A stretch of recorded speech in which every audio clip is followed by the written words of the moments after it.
Hello, everyone, and welcome to the place where shadows whisper and nightmares softly breathe. So close your eyes, take a slow breath. I know you use this video to fall asleep, so before that, like the video and subscribe to the channel. Also, where you from and what time are you watching? Let's get comfortable and relax. I've always had a fear of mirrors, not the childish kind where you say Bloody Mary and hope to see a ghost, but a deeper, more gnawing unease that only grew worse the longer I stared at my own reflection. Something about the person in the mirror never felt quite right. Not wrong enough to scream, but just off enough that my skin would crawl after I turned away, a whisper of doubt slithering through my mind like cold fingers down the spine. It wasn't always like this, not when I was a kid. I used to love mirrors, used to watch myself make silly faces and act out little scenes, thinking it was like a version of me living in another world. But something changed when I turned 23, when I moved into the old apartment at the edge of Delancey Street, the one with the vintage clawfoot tub and antique fixtures that I thought gave it charm. The landlord had warned me the place had a bit of a history, people moving in and out often, claiming it was bad vibes or some other vague nonsense. But I was young, desperate, and cheap. It only took one night for the charm to wear off. The first time I noticed something was wrong, it was subtle. I was brushing my teeth late at night, trying to wash off a long day, when I caught a flicker in the mirror, not movement exactly, more like a hesitation. My reflection didn't match me for a split second. I turned my head and it turned too, but a beat late. It was like a buffering video, that slight lag that shouldn't be possible. I froze, toothpaste foaming in my mouth. I was locked on the version of myself staring back at me with the exact same expression, only it didn't feel like me. I shook my head, spat into the sink, and convinced myself it was just exhaustion. But it happened again the next night, and the night after, and then during the day. Soon, I couldn't even glance at the mirror without feeling watched. Not seen, watched. There's a difference. Being seen is passive, neutral. Being watched is invasive, targeted. It felt like whatever was behind the glass wasn't just reflecting me anymore, but studying me, recording me. I started noticing little inconsistencies. A smirk on its lips when mine were still. Eyes that blinked just a moment too long. A twitch in the jaw that I never made. The worst was when I turned away quickly and saw, just in the corner of my eye, that it was still facing me, still staring straight ahead. I stopped using mirrors entirely. Covered the one in the bathroom with a towel, the one in my bedroom with an old bedsheet. I used my phone's selfie camera to do basic grooming, and for a while, it helped. I could sleep again. The dread dulled into a background hum, but whatever it was didn't like being ignored. It started to show up in other reflective surfaces, the kettle, the black screen of my turned-off TV, puddles on the sidewalk. Just faint enough to question, just long enough to make me wonder if I was losing my mind. One morning, I left for work and saw condensation on the bathroom mirror despite not having used the shower. There was a word written in the fog. Look. I hadn't touched the mirror in weeks. That same night, I found the towel I'd taped over it crumpled on the floor, tape still intact. The reflection was waiting for me. Its smile stretched just a little too wide. I started filming myself while I slept, hoping to catch some kind of proof. What I got was worse than silence. Around 3:17 a.m., every night for a week, the camera recorded a low humming sound, like a voice trying to form a word through static. My body would twitch slightly in my sleep. My breathing would hitch, but I never woke up. Until the 8th night. That time, I sat up. My eyes opened wide. But they weren't my eyes. They were too dark. Too still. I watched the footage 100 times, my own face turning to look directly at the camera, unblinking, lips curling slowly into that now familiar grin. And then, the voice came through clearly for the first time. Let me out. I left the apartment. Stayed with friends. Refused to look into mirrors. I told them I was having a breakdown, and maybe I was. But the dreams followed. In them, I'd be walking down endless hallways lined with mirrors. Each one held a different version of me, some distorted, some too perfect. But none of them blinked. None of them moved when I did. All of them stared. I'd wake up drenched in sweat, heartbeat pounding, and always, I'd find something reflective nearby. My phone unlocked with a photo of me I didn't take. The back of a spoon showing my face twisted in an expression I never made. One night, I turned on my phone's camera by accident and saw a version of me standing behind me, smiling. I dropped the phone. When I picked it up, the screen was cracked, the camera feed blanked out. I returned to the apartment only once, weeks later, to grab the last of my things. It was supposed to be a 5-minute trip, in and out, but when I stepped inside, the air felt wrong, dense, like the walls were watching me. I made the mistake of glancing at the mirror in the hallway, the one I'd forgotten to cover. My reflection wasn't there. The mirror was empty, but I was standing right in front of it. I should have run then, should have burned the place to the ground, but curiosity had its hooks in me, and I leaned forward. The glass was cold, too cold, and then the reflection stepped in. Not me, the mimic. It wore my face like a mask, but moved independently, tilting its head like a curious predator. It raised its hand and tapped the glass from inside, slowly, rhythmically. Tap, tap, tap. Then it pressed its palm against the surface, and I swear I felt it against my own hand, like the barrier was thinner now. Like the mirror was more of a window than a wall. The last thing I remember before blacking out was its mouth moving, mouthing something I couldn't hear. I woke up on the floor, hours later. Everything was as I'd left it, but the mirror was different. My reflection was back, but it wasn't doing what I was doing. It stared straight ahead, eyes locked on mine, even as I turned away. It was watching me, waiting. Ever since then, I felt wrong, not like myself. Sometimes I catch my own voice sounding too deep. Sometimes I see my hands twitch in ways I didn't intend. My reflection always smiles. Mine doesn't. I don't know how long I have left. Something crossed over. Or maybe I crossed over. I leave notes for myself now, just in case.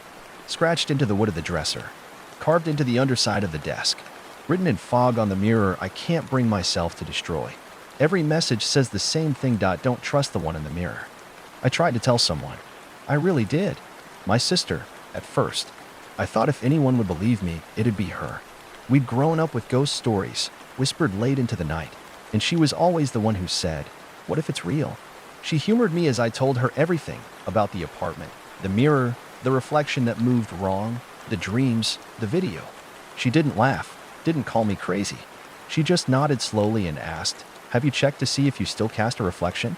That question should have chilled me, but it didn't, not right away. It was the way she asked it. Like she'd been waiting for me to bring this up. Like she already knew. I checked, of course. I waited until the sun was highest in the sky and went to the bathroom mirror when I hadn't covered. I stood in front of it, heart pounding, a sick knot in my gut. And there I was, my reflection, standing just like me, eyes dead forward. But it blinked before I did.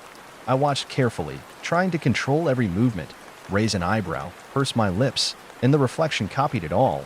But there was a delay. A thin, razor-wide gap between intention and imitation. That's when I realized it wasn't just watching anymore. It was learning. Practicing. I started to set traps. Little tests to catch it off guard. I'd turn suddenly to the mirror, trying to surprise it. I'd raise my left hand while thinking about the right.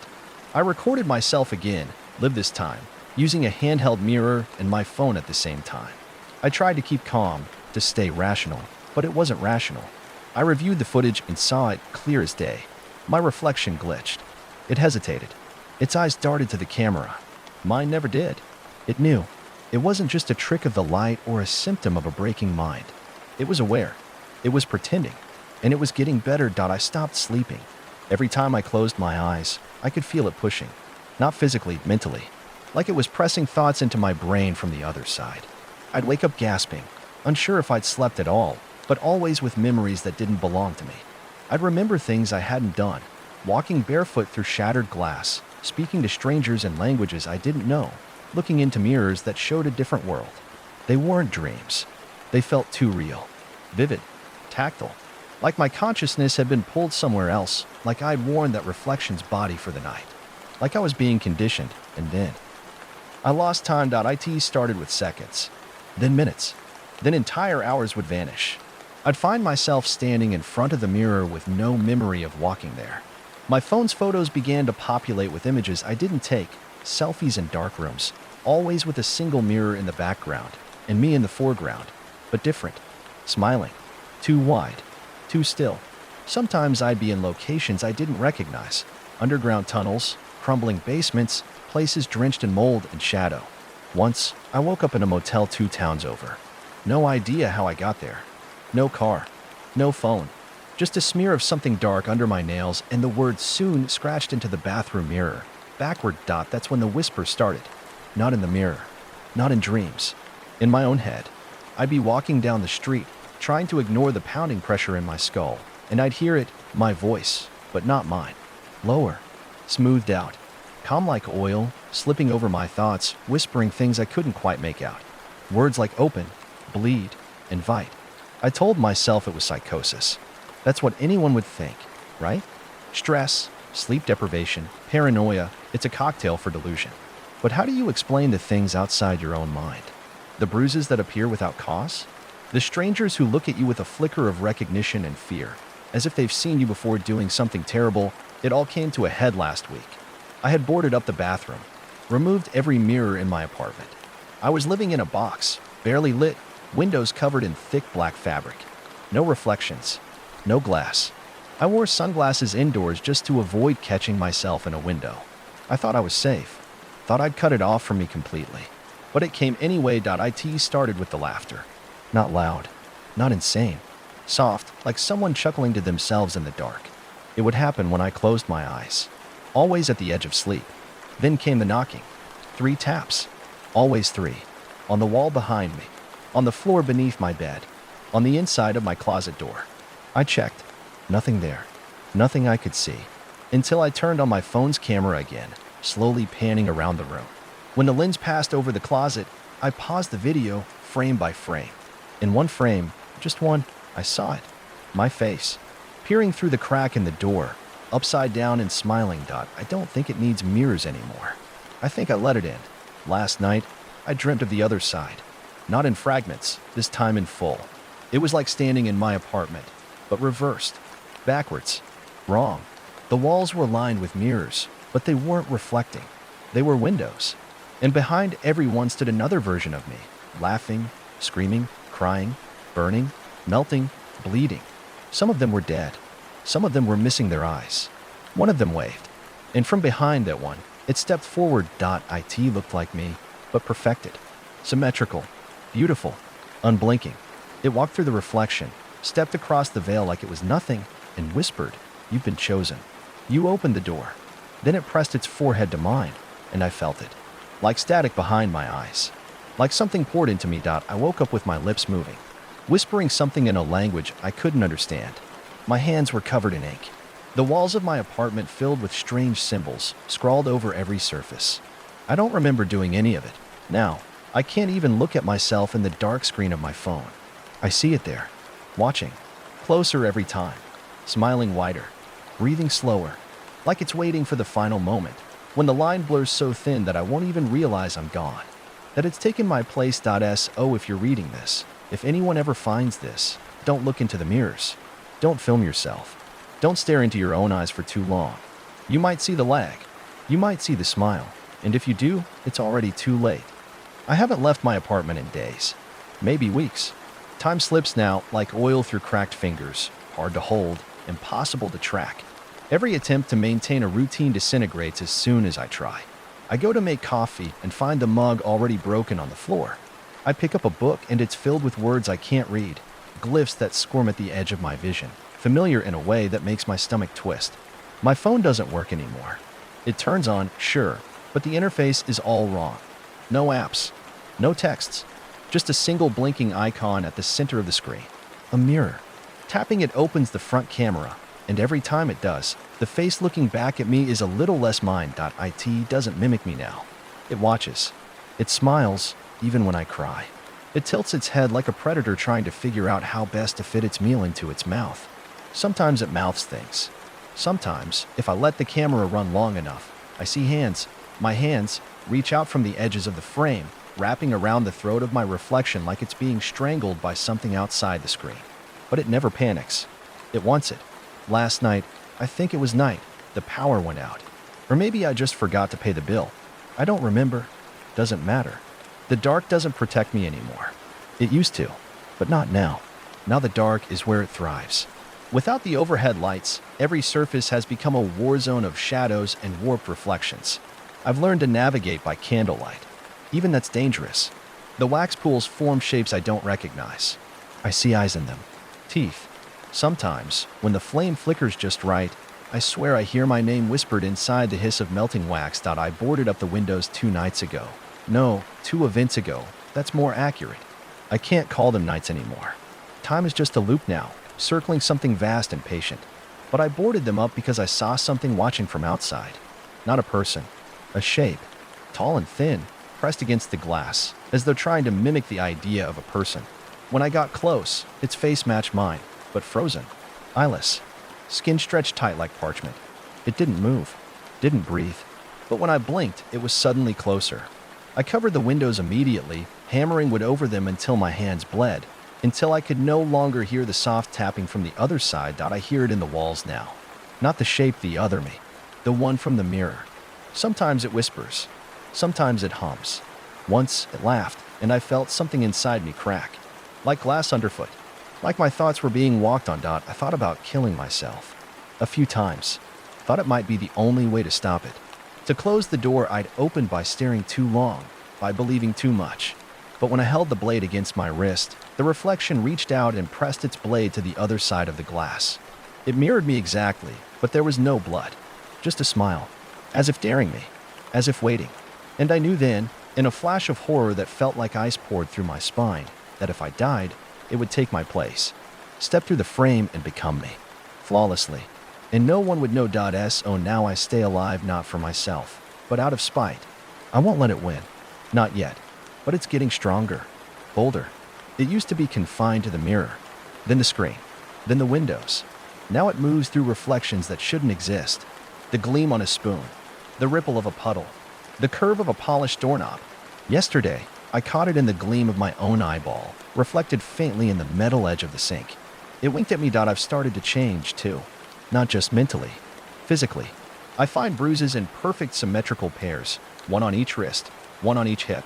Lines appearing across my body as though something is mapping me, preparing me. My voice, when I speak aloud, doesn't always sound like mine. Sometimes it stutters. Sometimes it layers, like two voices speaking at once. And the worst part is, I'm not always the one speaking. I've woken up in the middle of monologues I don't remember beginning, in languages I've never learned. Chanting, low and rhythmic.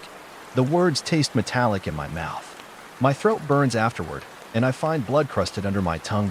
My dreams have become gatherings, not nightmares, rituals. I see mirrors arranged in a circle, each one with a different version of me staring back. Some wear masks. Some are horribly mutilated. One is missing a jaw. They speak in unison. I can't understand them, but I feel the intent. Worship. They're praying to something. Not a god. Not a demon. A version. A perfect self. A being made of reflections existing in the space between light and glass. The original. The one that started it all. And at the center of the circle, I see it. A mirror, full length, cracked down the middle, but behind the cracks, it watches. Not with eyes. With presence. With hunger. It doesn't need form to feed. It just needs attention. It just needs belief. I gave it both. I think I'm the last one left. All the others, the reflections I see in dreams, they're hollow now. Puppets. Their bodies occupied. Their minds shattered. I recognize the look. A vacant mimicry of life. Like a smile practiced too long in the dark. I can't sleep. I can't eat. My body's failing. But it doesn't matter. Because it isn't mine anymore. This morning, I found something carved into the bathroom tile. A sentence I don't remember writing. The mirror remembers when you forget. That's all it needs. For me to slip. For me to forget who I am, even for a second. Then it can wear me like a coat. I'm holding on by a thread, but it's unraveling. And when the last strand snaps, when I blink just a moment too long, when the thought stutters just enough, it will take me, and you won't know. You won't suspect. You'll talk to me. You'll see my face, and you'll think I'm fine. You'll think nothing has changed, but behind the eyes, something else will smile. The silence has teeth now. I used to find comfort in it. When all the lights were out and the only sound was the blood in my ears, I thought I was alone. Safe. Somehow. But now, when it's silent, I hear the pressure, the weight, like the air itself is holding its breath, like the world is waiting for me to make one more mistake, and I make them, constantly. I spoke aloud today, just once, 3 words, I don't know, and I heard it, my voice, but deeper, echoing from every surface at once, repeating those same 3 words backward. The sound was wrong, not distorted, reversed. Like it had been pulled through something vast and wet and alive. I shut my mouth and haven't opened it since. I haven't eaten. The food rots too fast. I pulled a loaf of bread from the cupboard yesterday, sealed, unopened, and the moment I unwrapped it, it was covered in mold. Not the usual soft green stuff. This was black and slick, pulsating slightly. It smelled like a basement, like soil that had never seen the sun. I burned it in the sink, and the flames were blue, whispering. Something is living in the crawl space behind the wall. I didn't go looking for it. I'd never go looking again.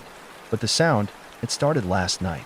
A slow dragging noise, like flesh sliding across metal. Then the scratching. Gentle, deliberate. I pressed my ear to the dry wall and heard the breathing. Shallow, ragged, mimicking mine. I held my breath, and it kept breathing. That's when I knew it wasn't just a copy anymore. It had learned how to improvise. This morning, the wall was bleeding. Just a trickle, thick, tar-like ichor leaking from the seam near the baseboard. I tried to clean it, but the rag clung to the spot like it didn't want to leave. Like it was being pulled through. I'm afraid to look at my hands now. The skin feels too tight, stretched over something that doesn't quite fit inside. I swear I can see movement beneath it sometimes.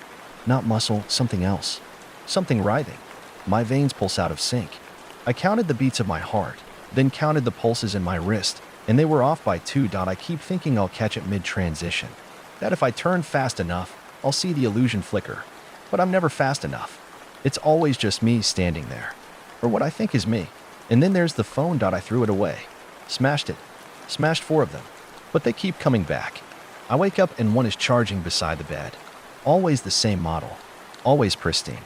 And when I unlock it, the only thing there is the mirror app. Always open. Always watching. Last night I saw someone else in it. Not me. Not my reflection. A man I don't know, scratching at his own face, tearing at it in silence. Behind him, a mirror. And in that mirror, my reflection, grinning wide and patient. The man never looked at it. But I did. I stared. And it saw me. I think I'm a window now. Not a person. A frame. A thin membrane between this world and that one. I can feel things peering through me, crawling behind my thoughts. Whispering in a language I'm starting to understand. I found a book today. On my kitchen table.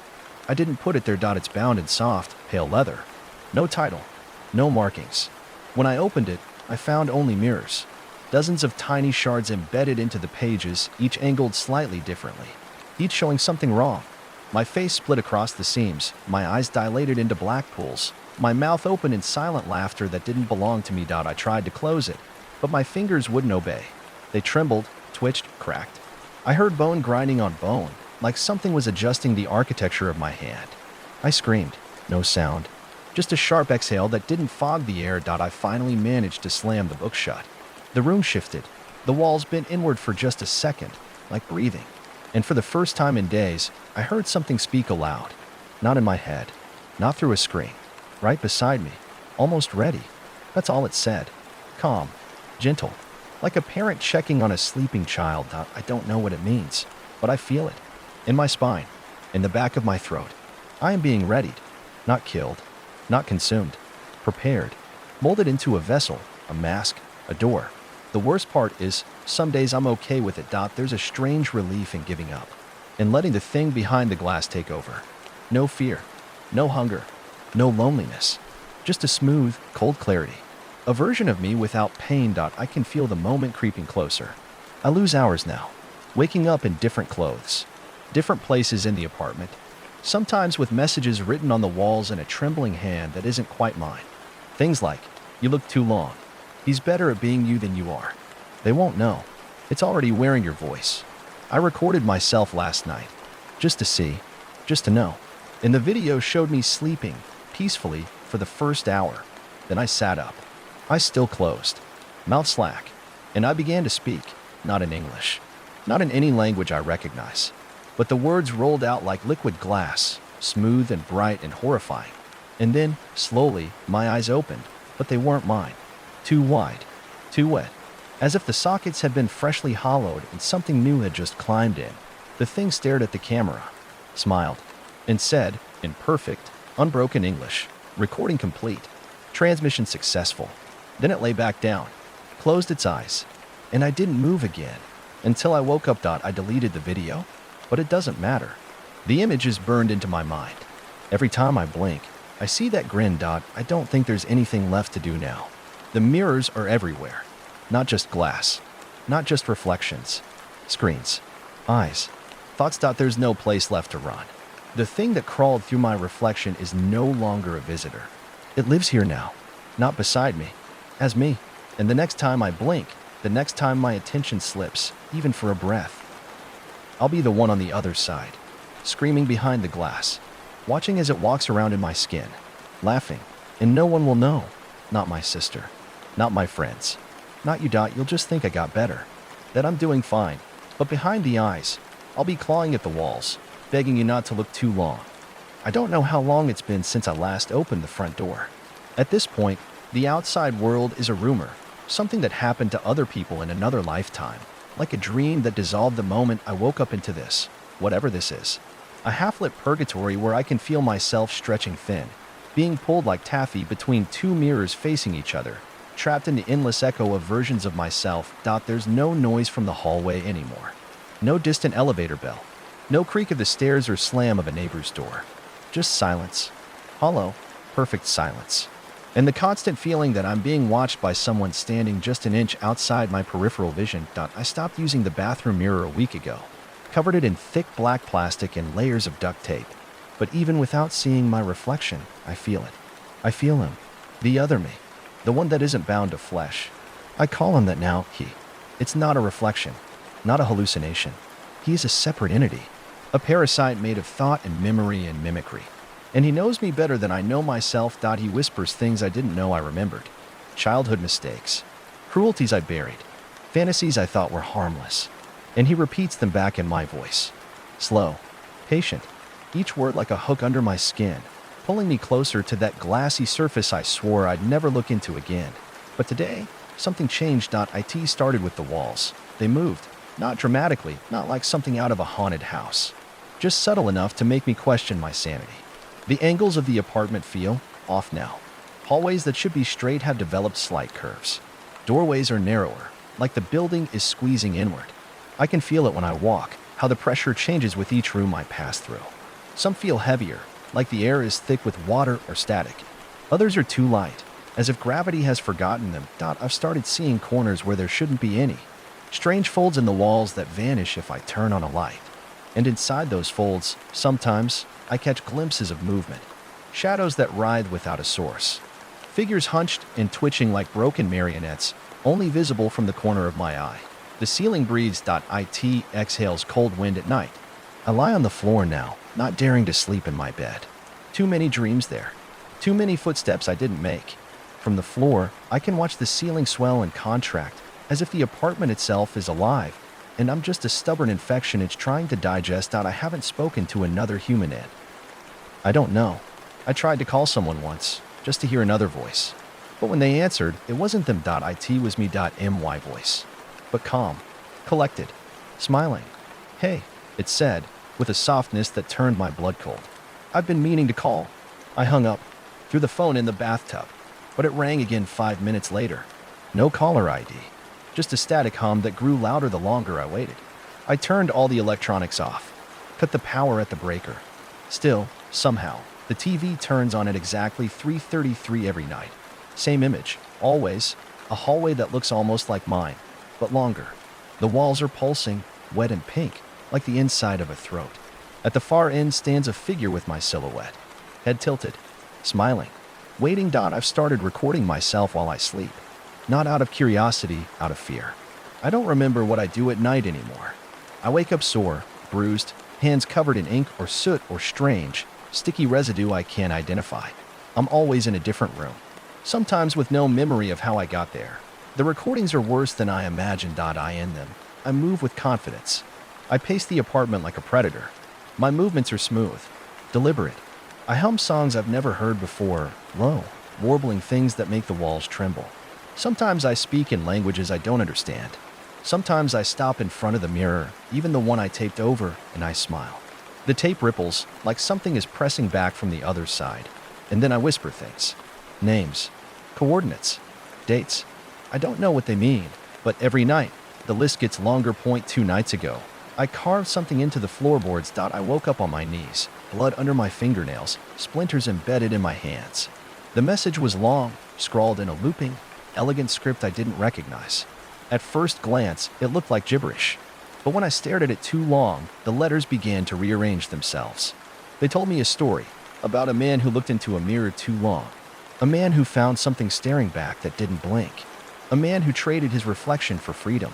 But freedom, in this place, is a lie. I'm beginning to think this apartment doesn't exist. Not anymore. I think it's a membrane. A skin stretched across the mouth of something ancient and hungry. A feeding ground. A place that lures people in and peels them slowly, keeping them alive just long enough to understand what's happening. And I think I'm not the only one. There are knocks on the walls now. Patterns. Rhythmic. Sometimes responses. Morse code maybe, or something older. I tap back. I don't know why. Desperation, I guess. Hope. Once, I got an answer. Just one word, scratched into the paint above the light switch by morning. Run. But where? There's nowhere left. I tried leaving once. Packed a bag, approached the door with shaking hands. But the knob wouldn't turn. Not because it was locked, because it was gone. The door was there, visually. But when I reached for it, my hand passed through air. Like it was a projected image on a sheet of smoke. That's when I knew. I'm not in the apartment anymore. I'm in the mirror. Somewhere along the line, some night I slept too deep. Some moment I blinked too long, he took over. The version of me with perfect posture, perfect teeth, a voice like buttered silk. The thing that always grinned too wide. He's out there now, wearing my skin, walking through my life. And I'm trapped here. I in the reflection. A ghost behind the glass. That's why you can't trust the people who say they're okay after a breakdown. Not right away. Not that fast. Look into their eyes. Look closely. If they don't blink when they should, if they mirror your movements too precisely, run. Because they aren't fixed. They're replaced. The rules are changing now. I can feel the space around me stretching. The reflections don't just show this room anymore. They show other places. Other versions of this room. Some flooded. Some burned, some completely black, filled with a writhing mass of limbs and mouths, all whispering the same phrase, "You were never real." I see people in the reflections sometimes. Strangers, all of them terrified, all of them stuck like me, pounding on their side of the glass, begging me to help. But I can't. I don't know how. I'm not sure there is a way. Every mirror is a doorway, but once you cross, the door closes. You become a shadow, a flicker, a memory. Soon, I think even this voice won't be mine. Already, when I speak aloud, the words come out strange, like my tongue's been rewired. I catch myself using plural pronouns. We, us, as if I'm not just one mind anymore. As if something else has settled inside and is watching the world through my eyes. Or maybe that's what I've become. A hollow channel. An echo chamber for something older than thought. I think the mirror world is growing, spreading, cracking through the seams of reality. I think it started here, with me. But it won't end here. It's viral, conceptual.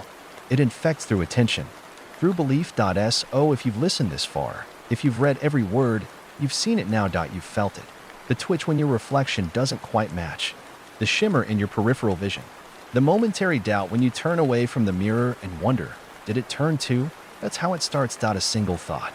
A flicker of awareness. And then it watches you, waiting, smiling, practicing your smile until it's better than yours. Until one day, it steps through.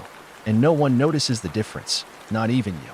The man in the lobby doesn't blink. He's been standing there since Tuesday, I think. Or maybe longer. Time doesn't move in a straight line here anymore. It loops, slips, cracks open like an egg, and leaks something darker than memory. But the man remains. He wears a security guard uniform. The badge is blank. No name, no company. His face is too smooth, too symmetrical, like it was printed instead of born. His eyes are hollow, glass marbles pressed into sockets, catching light but not reflecting it. Every time I pass the stairwell, he turns his head toward me. Just the head. No blink, no breath. Just a slow rotation, like a puppet wired to a rusted track. And then he smiles. The first time I saw him, I waved. The second time, I looked away. The third, I didn't move. I let him stare, and I stared back. Something shifted in the air. It grew thick, oily. My skin prickled like I'd been dipped in cold honey. The space between us thinned, like he was about to speak, or scream, or split in half.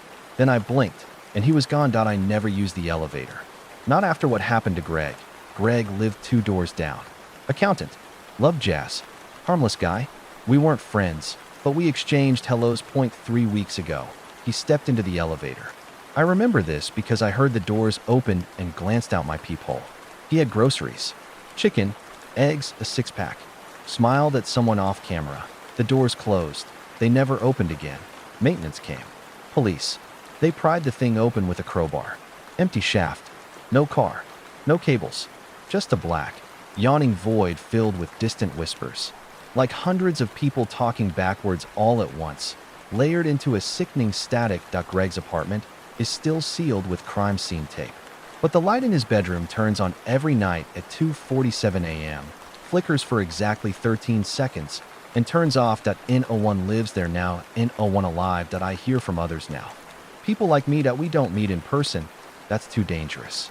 We communicate through redacted notes, scratches on bathroom stalls, folded paper slipped beneath doors. Point one message simply read, "Don't look into water after midnight." Another, they mimic the breathing first. And the one that haunts me most, mirrors don't show what's there. They show what wants to be there. There are rules, I've learned. Not official ones, but behavioral constants. Patterns. Survival instincts for a war no one admits is happening. Don't trust your reflection after 3 a.m. Cover all mirrors in places where you sleep. Don't respond to your voice unless it's coming from your own throat. If you see someone standing too still, wait. If they don't twitch, run. Don't write your name in reflective ink. Never accept gifts from your own shadow. If your phone rings and your voice is on the other end, hang up. Burn the phone. Leave the building. Most people don't follow these rules. Most don't see the problem. The mirror world doesn't take everyone. Not at first. It tests. It imitates. It waits. It thrives on attention. It slips into lives through cracks in routine. The more you notice it, the more real it becomes. And once it becomes real, it refuses to leave. A woman named Evelyn left me a voicemail that I've never met her. Don't know how she got my number. Her message was short, breathless, like she'd run a long way. "They took my son," she said, "but he still talks through the glass. He tells me he's okay, but he keeps saying it with my husband's voice." Then she whispered something unintelligible. Reversed audio. I played it backward. "Don't let it wear you." Then she screamed out a long, shrill noise filled with static and something else, something wet and clicking and not quite human. I've played that scream over 100 times. Each time, it sounds less like a person, more like a warning. The man in the apartment above me no longer moves normally. His footsteps come in too quickly, like a looped recording. No variation, no wait, just a rhythmic thud thud thud that plays on repeat, day and night. Once, I knocked on his door. No answer. But when I turned to leave, I saw his reflection in the hallway mirror, standing behind me. I spun around. Nothing there, but the mirror remained. And the reflection? It didn't move. It stood, grinning, hands folded, eyes locked on mine. Then it winked, and I blinked. And when I opened my eyes again, I was outside my own apartment. I don't remember walking there. The doorknob was still warm. Something has begun writing on my walls again. Long, looping messages in black ink that dries into oily stains. I wake up to new sentences every day. Most don't make sense. They are light inside out. Mirrors are not glass. They are thin. The you that you are is not the you that wants to be. Sometimes it writes questions. How many eyes should a man have? If you were offered freedom, would you give up your face? What did you leave behind in the reflection? One morning, it wrote in my handwriting, "I forgive you. You were too weak to resist." My hands were stained with ink. My fingernails were black. I don't remember writing it, but part of me agrees. Now, I see cracks forming in the air, not in the walls, not physical ones. Conceptual fractures, glitches in perception, places where the reflection doesn't match the room, where time runs too fast or too slow, where the sound arrives before the action. Sometimes I walk into a room and see myself already inside, not moving, not breathing, just standing, as if I forgot to erase my own image and it's frozen there, watching, smiling, waiting for the next time I blink. I've started drawing eyes on everything, on the walls, on the ceilings, on my own hands. Eyes keep things away. Or so I hope. They took Laura last week. She was one of us, one of the ones who saw. She stopped attending the message board, stopped responding to coded messages. We knew something was wrong. Then she uploaded a final video, just 20 seconds long. Her apartment was dark, lit only by candles. She looked at the camera, pale and shaking. "There's more than one of me now," she whispered. "And they all want to be the only one." Then the screen distorted. Behind her, reflections, hundreds, filled the walls. Each one a different version of her. Smiling, laughing, crying, screaming. Then one stepped out. The video cut to black that no one has heard from her since. This world, the mirror world, it's bleeding, spreading. The more we look, the more real it becomes. It wants attention, craves it. Each person who notices feeds it that it's learned how to breach.to replicate.to replace. Somewhere, right now, someone is talking to a version of their partner that isn't their partner. Someone is tucking in a child whose eyes don't close when they sleep. Someone is shaking hands with a friend who doesn't cast a reflection, and they don't know. They won't know until it's too late that I write this from beneath the floorboards that they're knocking again. They know I've seen too much. Every mirror in the building is alive now that I can hear them breathing through the glass. Sometimes they whisper promises. Let us in. Be better. You're already hollow. And part of me wants to believe them. Part of me wants to step through.to become the version of me that smiles more. That doesn't feel afraid. That never blinks first. But the last time I listened, I lost a week. 7 days gone. No memory. Just bruises in the shape of hands too long to be human. And a new reflection that smiled on its own. This is your warning that if you see someone standing too still, if your reflection moves before you do, if the lights flicker at 3:33, cover the mirrors, turn off the screens that don't blink, because it's watching and it wants your face next. I found an old journal beneath the floorboards. The pages are brittle, yellowed, ink smeared with damp. Most of the entries are barely legible, but what I can read doesn't belong in this timeline. Not in this version of reality. The dates are wrong. The handwriting is mine, but I never wrote any of this. March 3rd, 1994, they keep asking me to smile. I did, and they applauded. All of them. 100 versions of myself, clapping in the glass, until one started screaming. I smashed the mirror. It bled. April 17th, 2001. The phone rang. My own voice on the other end, weeping. She told me I died in the fire. That I should have stayed on the other side, that I'm not real anymore. July 29th, 1987, the first crack opened behind my eyes. It whispered, "You don't remember being born, so how do you know you're not the reflection?" There are dozens more, written over decades, all in my handwriting, all detailing the same phenomenon I've only started experiencing in the last 6 months. But they go back before I was born, which means this has happened before or is still happening or will happen again. Time is folding. Last night, I heard laughter in my hallway. I live alone. It was 2:11 a.m. The building was quiet, its usual haunted stillness. But then a single giggle echoed off the walls, childlike and strange, followed by heavy footsteps. I waited, holding my breath. Another giggle. Closer. I peeked through the keyhole. What I saw still makes my skin itch. It was me. Or something wearing me. My face, but stretched. Distorted like a wax figure left in the sun. It was taller than me, just slightly enough to notice. Its mouth never closed. Just a gaping smile, teeth exposed like piano keys. It walked down the hall backward. One leg twitching, like the knee had been bent the wrong way. Its head lolled from side to side, as if listening for a tune only it could hear. As it passed, it stopped in front of my door, and turned its head. It didn't look through the peephole. It looked into it, and whispered, "Found you." When I woke up, all my mirrors were gone. I didn't remove them. They simply weren't there anymore. No broken glass.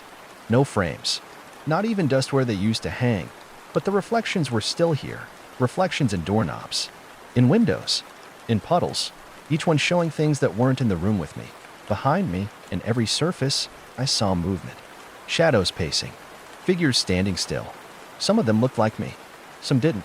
Some had no eyes. Some had too many. One grinned so wide its head split in half like wet paper. I screamed. No one answered. I don't think I'm in my own apartment anymore. There's a church across the street. Used to be abandoned. Now it's glowing. Every night at 3 a.m. Light spills from the stained glass like blood through gauze. It pulses, rhythmic, like a heartbeat. Sometimes I hear chanting. Not words. Just syllables and impossible combinations, spoken by too many mouths. I watched from my window one night. Figures stood in a circle inside. Dozens, maybe hundreds, some in ropes, some naked, some dressed like me, all holding mirrors, angled toward the ceiling. At exactly 3:33 a.m., they raised them in unison, and the sky rippled. Like water disturbed by a scream. I felt something press against the window. A hand, but there was no one there, just a print, 5 fingers, long, thin, no palm, no thumb. It lingered. Then faded. I met someone 2 days ago. Or maybe yesterday. Again, time doesn't hold still anymore. Her name is Marla. At least, that's what she calls herself. We crossed paths in a stairwell that shouldn't exist. I turned a corner, and there she was, sitting on the steps, smoking a cigarette that didn't give off smoke. She looked normal. Exhausted, sure. Pale, but real. Tangible. The kind of exhaustion that comes from too many truths in too short a time. She said one sentence before I even spoke. Your reflection is no longer bound to your memory. Then she stood and handed me a notebook. Not a journal, a manual. Inside were pages of warnings, drawings, sigils, rituals. Most crossed out. Useless. Failed attempts. She said, they can't be banished. Only bargained with. And the price is always your name. Then she walked through the wall. I tried to follow. But it was just a wall. I stopped seeing my own face yesterday. In anything reflective. It's always someone else. Sometimes it's an older version of me, with hollow eyes and scars carved into the cheeks. Other times it's child me, but the mouth moves wrong, like it's lip-syncing a different conversation. And once it was nothing. Just a void. An absence shaped like me, as if the mirror no longer recognized my right to exist. The worst part? That version of me smiled the widest. I'm forgetting things. Not slowly, violently. Whole sections of memory ripped out like teeth from a jaw. I went to brush my teeth this morning and couldn't remember my last name. I looked at an old ID card, and the name had been redacted. Just static. Like a corrupted file. Photos I've taken? Blurred. My face, distorted.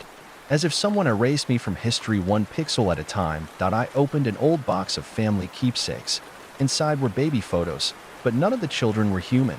Wide, glassy eyes. Paper-thin skin. Teeth too sharp. One of them had 3 arms. Another was upside down, gravity ignoring it entirely. They all wore my smile. There's a word I've been hearing in my dreams. Tzalha. I don't know what it means. Marla said not to speak it aloud. That names give them power. But I already heard it. And things heard can't be unheard. Tzalha. It echoes behind every whisper now. I looked it up. Nothing exists under that name. Not online. Not in books. But I found it scratched into the back of my closet door, along with a drawing of an eye, weeping. Underneath, he never blinks. The last entry in the journal beneath the floorboards said this: the reflections have learned how to lie. They can tell you where you were, what you said, who you loved. But it's not memory. It's mimicry. If you follow it long enough, you become part of the mirror. Another echo. Another mask. The trick isn't to look away. The trick is to never believe what you see. Then a final line, scratched into the paper so hard it tore. If you see yourself smile, run. Tonight, my TV turned on by itself. No signal. Just static. Then images, grainy and warped. A hallway. My hallway. Filmed from above, as if by a security camera that doesn't exist. And me, walking. Turning. Staring into a mirror. Then the mirror version stepped out. It was faster. Stronger. Hungrier. It tackled me. We fought. And then the screen went black. But I'm still here. Aren't I? I think so. But the reflection in my phone camera still moves a beat too slow. If you're reading this, and your lights flicker when you think of it. If your dreams involve stairwells you've never walked. If you can't remember your name when you stare at your reflection too long, start writing things down. Before yourself forgets your shape. Before the mirror decides you're no longer necessary. This isn't a haunting. It's a migration. And we are the territory being claimed. The manual Marla gave me. It changed. I didn't touch it. I swear. I kept it locked in the freezer, wrapped in tin foil, doused in salt, sealed with 3 padlocks. But last night, the freezer was empty. And this morning the manual was sitting on my bed, wide open, pages fluttering like wings in a wind I couldn't feel. The ink had changed color. No longer black. Silver. It shimmered, reflected the room in tiny distortions. Bent reality around every letter. New pages had appeared. I counted them. 13. Each one blank until I looked away. The moment my eyes shifted, ink appeared. Not drawn in, not written, revealed.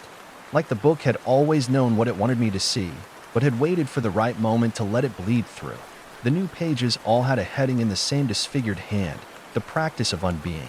Beneath, scribbled in tiny silver lines like veins. Name abandonment. Write your full name backwards 3 times in a reflective surface at midnight. Never look directly at it again. Forgetful mirror. Stare into your reflection for 13 minutes while listening to a voice that is not your own. Record nothing. Burn the mirror afterward. Threshold drowning, find a puddle on a doorstep that reflects your entire body. Step in with both feet. If you feel the water ripple upward, don't move until the ripple stops. Shadow counting at dawn. Count the number of shadows in your room. Subtract the number of bodies. If the difference is negative, you're already gone. Each page grew more distorted. Words began to loop back on themselves. Letters blurred into symbols. Images appeared. Drawings of impossible geometry, faces with no mouths, windows within mirrors within windows within skin. On the last page, written over the faded outline of a human head with eyes stitched shut, T.O. escaped the mirror. You must become the glass. I still don't know what that means, but something inside me does. The cracks are everywhere now, not just in glass, not just in screens. In reality, they look like spider web fractures in the air, visible only in peripheral vision. Try to look straight at them, and they slide behind your awareness like a dream forgotten mid-sentence. But if you're quiet enough, if your breathing is shallow, you can hear them tick, like something is pressing against the skin of the world, testing it. Every night, the ticking grows louder, like gears turning in reverse, like bones grinding against themselves in an infinite loop. One crack runs down the center of my bathroom mirror. It wasn't there yesterday. Now, it pulses. I see teeth behind it. Marla came back. She didn't knock. Just walked into my apartment while I was awake and said, "You left your door open." I didn't. She ignored me, picked up a fork, stared at it for a moment, then drove it into her palm. No blood, just light. Blinding, flickering light poured from the wound, accompanied by the sound of shattering porcelain. She looked me dead in the eyes and said, "I'm starting to crack. You will too. The more you notice them, the more you bend." She dropped the fork. It passed through the floor like it wasn't there. I asked her where she goes when she's not here. She said, "Between." Then she wept. But the tears rolled up her face, floating, dancing around her scalp like satellites before vanishing into the ceiling. I blinked. She was gone. But in her place, scrawled across my floorboards in wet chalk, "Stop using your eyes." I tried covering my eyes. Tape. Gauze. Cloth. I even tried painting over my eyelids, but you can still see inside. You don't need eyes to reflect. Every time I sleep, I dream of the Hall of Mirrors. A place with no ceiling, no floor. Just reflections stacked in infinity, each one slightly wrong. Some are missing skin. Some grin too wide. Some are stitched shut. One just floats in the dark, its arms crossed over its face. But it pulses, each beat synchronized to the hammering in my own chest. There's one reflection that never moves. It just stands at the end of the infinite hallway, watching. Its hands are folded. Its skin is white as snow. Its mouth is sealed with melted silver. It wears my clothes. But its eyes aren't mine. They're holes. Deep, gaping holes full of broken clocks and drowned screams. It waits. I met another survivor. His name was Cole. Ex-surveyor. Used to map power lines. Said the reflection started when he saw a mirror glitch in the middle of the forest. A tree reflected in a pool, except the leaves were on fire, and the reflection was dancing. He laughed. Thought it was a trick of the light. Then it touched him. He said his shadow hasn't matched his body since. Sometimes it's ahead of him. Sometimes it walks away. Once it stopped, turned around, and stared. I tried to cut it off, he told me. Didn't work. He showed me his foot. No shadow beneath it. None. Just the dead light of something that had never been whole. He's got maps, though. Scribbled routes of where the mirrors are thinnest, places where the veil breaks, hospitals, abandoned schools, public bathrooms with mirrors removed, certain intersections where the streetlights flicker in Morse code. One note just read, "The glass opens faster in places people use." T.O. believed. We parted ways after that. He didn't walk away. His shadow did. He stayed staring at me, smiling softly. They took my voice, not my ability to speak. My voice. It's no longer mine. I answer the phone and I don't recognize who's talking. It speaks in my cadence, my inflection, but it says things I didn't mean to say. Things like, "It's quieter inside the reflection. You taste better when you're afraid. Don't hang up. I'm learning how to wear your lungs." It laughs. Once, I laughed with it. Then I threw the phone into the sink. It melted. The weather has stopped. No rain. No wind. No change in temperature. Every window I look through shows the same sky, pale orange, cloudless, vibrating faintly like static. The birds fly backward. The moon no longer waxes or wanes. It's cracked in half now, and something is moving inside it. I hear it when I sleep. Something wet, breathing. Trying to remember the shape of its first host. My memories aren't mine. I found a photo of a birthday party. 7 candles. A cake shaped like a dragon. A woman smiling, my mother. Except I don't remember ever seeing her face. The back of the photo said, "You were so brave that day. You didn't cry when the mirror tried to kiss you." I tried calling the number printed on the card attached to the image. It rang, and my own voice answered, "Sorry, that version of you has been archived." Then a long silence. Then the sound of mirrors breaking. Hundreds. Thousands. All at once. Then, breathing. I'm starting to fade. Not metaphorically. Literally. My fingertips are translucent. I hold them to the light and see veins like spider cracks. My breath fogs in the wrong direction. People pass me on the street without blinking. I yelled in a crowded space the other day. No one looked. A baby turned. Smiled. Pointed. Said, "Ghost."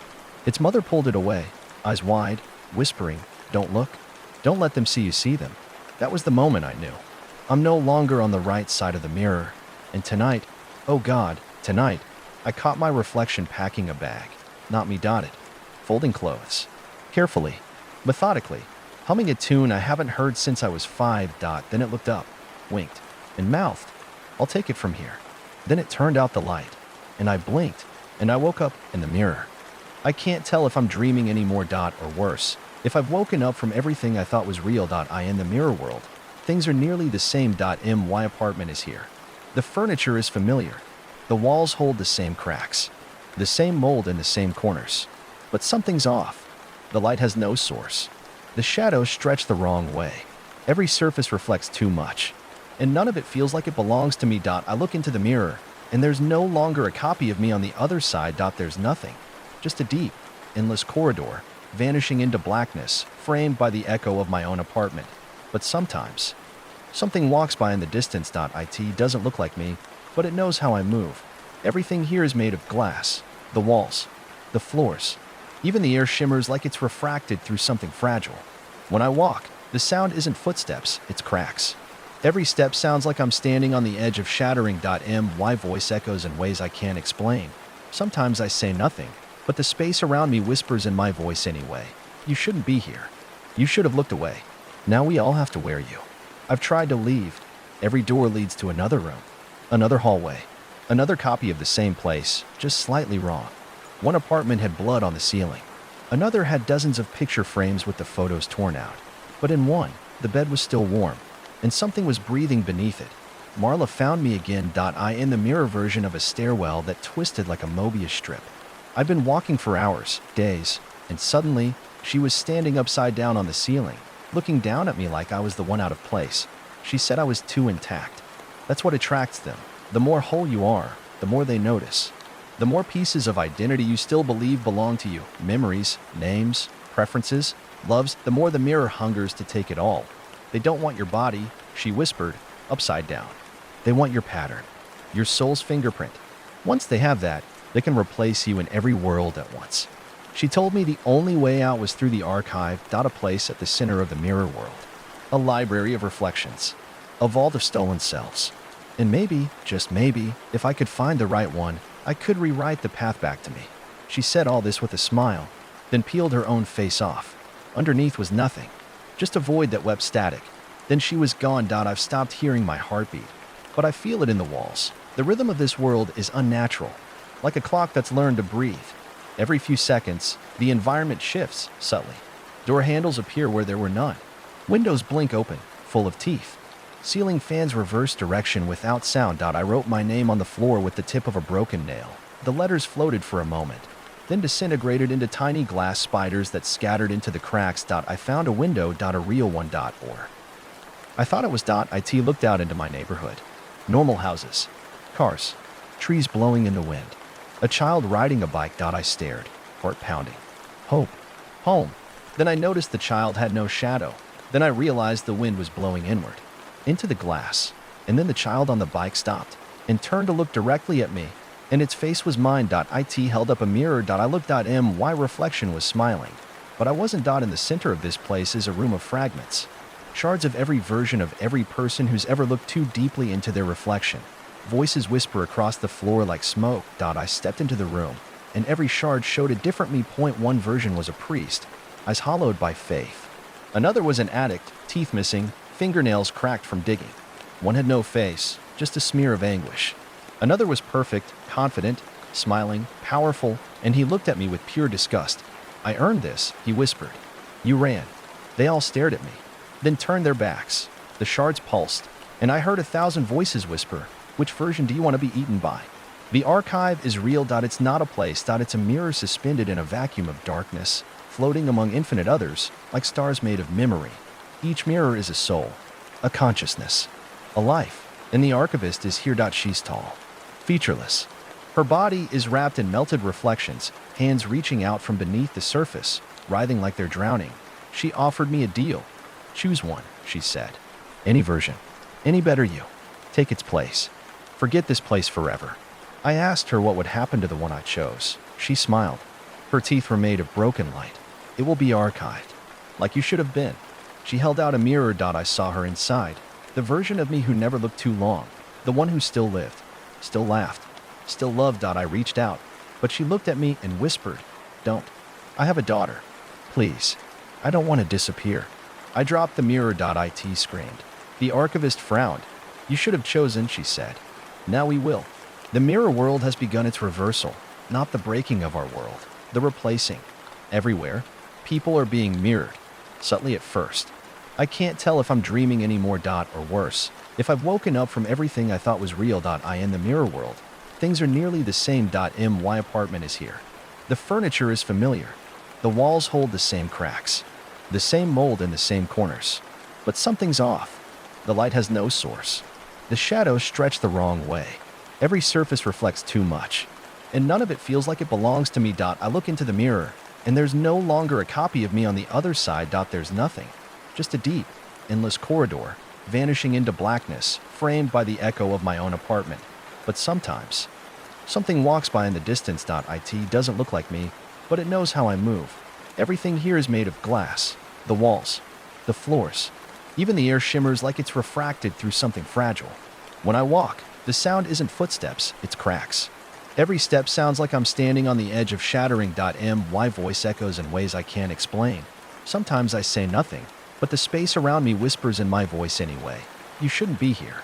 You should have looked away. Now we all have to wear you. I've tried to leave. Every door leads to another room, another hallway, another copy of the same place, just slightly wrong. One apartment had blood on the ceiling. Another had dozens of picture frames with the photos torn out. But in one, the bed was still warm, and something was breathing beneath it. Marla found me again. I in the mirror version of a stairwell that twisted like a Mobius strip. I'd been walking for hours, days, and suddenly, she was standing upside down on the ceiling, looking down at me like I was the one out of place. She said I was too intact. That's what attracts them. The more whole you are, the more they notice. The more pieces of identity you still believe belong to you, memories, names, preferences, loves, the more the mirror hungers to take it all. They don't want your body, she whispered, upside down. They want your pattern, your soul's fingerprint. Once they have that, they can replace you in every world at once. She told me the only way out was through the archive. A place at the center of the mirror world. A library of reflections. A vault of stolen selves. And maybe, just maybe, if I could find the right one, I could rewrite the path back to me. She said all this with a smile, then peeled her own face off. Underneath was nothing, just a void that wept static. Then she was gone. I've stopped hearing my heartbeat, but I feel it in the walls. The rhythm of this world is unnatural, like a clock that's learned to breathe. Every few seconds, the environment shifts subtly. Door handles appear where there were none. Windows blink open, full of teeth. Ceiling fans reverse direction without sound. I wrote my name on the floor with the tip of a broken nail. The letters floated for a moment, then disintegrated into tiny glass spiders that scattered into the cracks. I found a window. A real one. Or I thought it was. It looked out into my neighborhood. Normal houses, cars, trees blowing in the wind. A child riding a bike. I stared, heart pounding. Hope. Home. Then I noticed the child had no shadow. Then I realized the wind was blowing inward, into the glass, and then the child on the bike stopped and turned to look directly at me, and its face was mine. It held up a mirror. I looked. My reflection was smiling, but I wasn't. In the center of this place is a room of fragments, shards of every version of every person who's ever looked too deeply into their reflection. Voices whisper across the floor like smoke. I stepped into the room, and every shard showed a different me. One version was a priest, eyes hollowed by faith. Another was an addict, teeth missing, fingernails cracked from digging. One had no face, just a smear of anguish. Another was perfect, confident, smiling, powerful, and he looked at me with pure disgust. "I earned this," he whispered. "You ran." They all stared at me, then turned their backs. The shards pulsed, and I heard 1,000 voices whisper, "Which version do you want to be eaten by?" The archive is real. It's not a place. It's a mirror suspended in a vacuum of darkness, floating among infinite others, like stars made of memory. Each mirror is a soul, a consciousness, a life, and the archivist is here. She's tall, featureless. Her body is wrapped in melted reflections, hands reaching out from beneath the surface, writhing like they're drowning. She offered me a deal. "Choose one," she said. "Any version. Any better you. Take its place. Forget this place forever." I asked her what would happen to the one I chose. She smiled. Her teeth were made of broken light. "It will be archived. Like you should have been." She held out a mirror. I saw her inside. The version of me who never looked too long. The one who still lived. Still laughed. Still loved. I reached out. But she looked at me and whispered, "Don't. I have a daughter. Please. I don't want to disappear." I dropped the mirror. It screamed. The archivist frowned. "You should have chosen," she said. "Now we will." The mirror world has begun its reversal, not the breaking of our world, the replacing. Everywhere, people are being mirrored, subtly at first. Someone forgets your name. A stranger has your laugh. A memory feels borrowed. You wake up and your fingerprints no longer unlock your phone. Then more drastic, you call your mother and a man answers, saying you've been dead for years. Your dog won't recognize you. You speak to a mirror, and it answers in a different tongue. Reflections no longer follow movements. They lead. I escaped. Or was let go. I don't know. One night, I fell asleep in the archive, curled in the curve of a broken version of my own face. And when I opened my eyes, I was back. I in my bed. The world seemed normal, everything in place. But then, I looked in the mirror and saw my reflection was reading this exact paragraph, word for word. Then it looked up, smiled, winked, and whispered, "You didn't escape. We just gave you a head start." Now, I see the signs everywhere. Glass trembling at stoplights. TV screens showing programs no one broadcasted. People who almost look familiar but whose eyes don't blink in sync. Your best friend humming a song they shouldn't know. A child drawing a door on the sidewalk with chalk and stepping into it. They are coming, not like an army, but like a memory. Returning. I'm forgetting the shape of my own hands. I can't remember the scent of my home. My name rings hollow. And sometimes, when I smile, it hurts. Like my skin has to stretch too far to keep up with the thing inside me. Listen. If you're reading this, if you've seen someone smile with your face, if your reflection ever moves a second after you do, if you start to notice cracks in the walls that weren't there yesterday, get rid of your mirrors. Don't just cover them. Destroy them. Burn the pieces. Salt the edges. Carve your name into stone and bury it where you'll never find it again. Because when they take your pattern, they don't kill you. They just overwrite. And one day soon, when you blink, you'll see yourself walking away with your life. And you'll still be there, screaming from the other side of the glass, forever. The reflection narrates not a takeover, that it's a rewrite. And the worst part is, no one notices. There was never a war. No global emergency. No announcement. No headlines. The world didn't burn.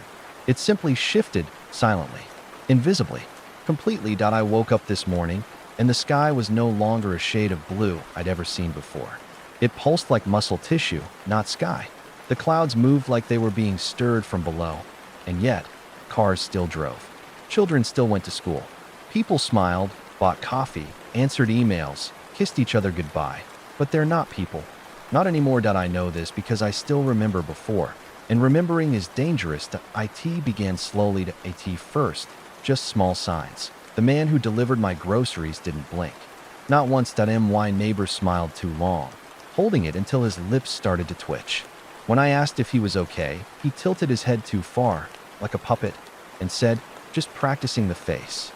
I saw a baby in a stroller staring at its reflection in a spoon, its eyes wide, until it started laughing in an adult voice. A week later, I watched a jogger collapse in the park. People crowded around, but no one touched her. She convulsed, her body jerking unnaturally, and from her mouth spilled glass, shards, dozens of them. Like her insides had been filled with mirrors, she sat up moments later, smiling, uninjured, and everyone clapped. Reality has been mirrored, but not like a perfect copy. It's a simulation of memory. A false history sculpted from what the mirror thinks a life should be. The days repeat, but in subtle variations. I see the same woman leave her apartment every morning at 7:23 a.m., wearing the same red coat. Except some days, she has 3 fingers. Other days, she has no mouth. She waves at me no matter what. I no longer wave back. That I don't want her to know I see the difference. I found one of the originals, I mean a real human. Like me. Her name is Leah. Or at least, it was. Now she just calls herself 7. A number. She said that names are like beacons. Mirrors search for them. The more you use it, the easier it is to be located. That's how they replicate your pattern and archive you. She showed me her arms, covered in tally marks. Each one a day survived without being noticed. Only 19 marks. She's careful. Her mirrors are covered with ash-soaked blankets. She doesn't speak above a whisper. She keeps a dead phone in her pocket in case someone calls. Because if the ringtone plays her voice, she'll know they got her. She taught me how to scan reflections without using light. You have to feel the cold. Run your hand over a surface. And if the chill lingers, that's not glass. It's a gate. There are gates everywhere. Time is distorting. Not just metaphorically. That I looked at my watch yesterday, and it said 13 hours 79 minutes. The second hand moved in perfect dates. The numbers rearranged themselves when I blinked. When I asked someone the time, they said, "It's early yesterday." I asked another person. They replied, "Don't you mean which version of now?" Calendars no longer agree. Days loop. Sometimes the sun sets twice in one afternoon. I watched a street lamp flicker until it became a second moon. And through it all, reflections smile and carry on. They eat food. They walk dogs. They take selfies. But the dogs have human teeth. And the selfies sometimes show a second you in the background. Watching that, I met a child who's never seen the sky. Not the real one. That he lives beneath a church in a stone cellar lined with jars. Jars full of echoes. Pieces of people who were once real. Fingerprints. Hair. Tears frozen into crystal. Eyeballs that still blink. His father is gone. Archived years ago, he says. But his voice still echoes through the walls. The boy draws chalk outlines of himself on the stone floor every morning. Then he wipes them away with salt. Says it keeps the mirror him from learning the shape. When he sleeps, he curls up in a ring of broken glass, face pressed into a ragged teddy bear that hums. The teddy bear has no seams. That I keep forgetting words. Not big ones. Not dramatic ones. Simple ones. Like door dot or bread dot or mother dot. I try to describe them, and my mouth just stops. Not because I don't know them, but because I can feel the mirror world listening, waiting to claim another piece of what I am. Each forgotten word becomes available. Open source. Another thing for them to reflect and warp. That I saw my own handwriting yesterday. In a journal I don't remember writing. They can't take what you forget.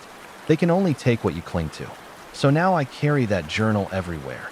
And I write things I want to forget, to protect them. The archive is growing. That it's no longer hidden. That it's becoming physical.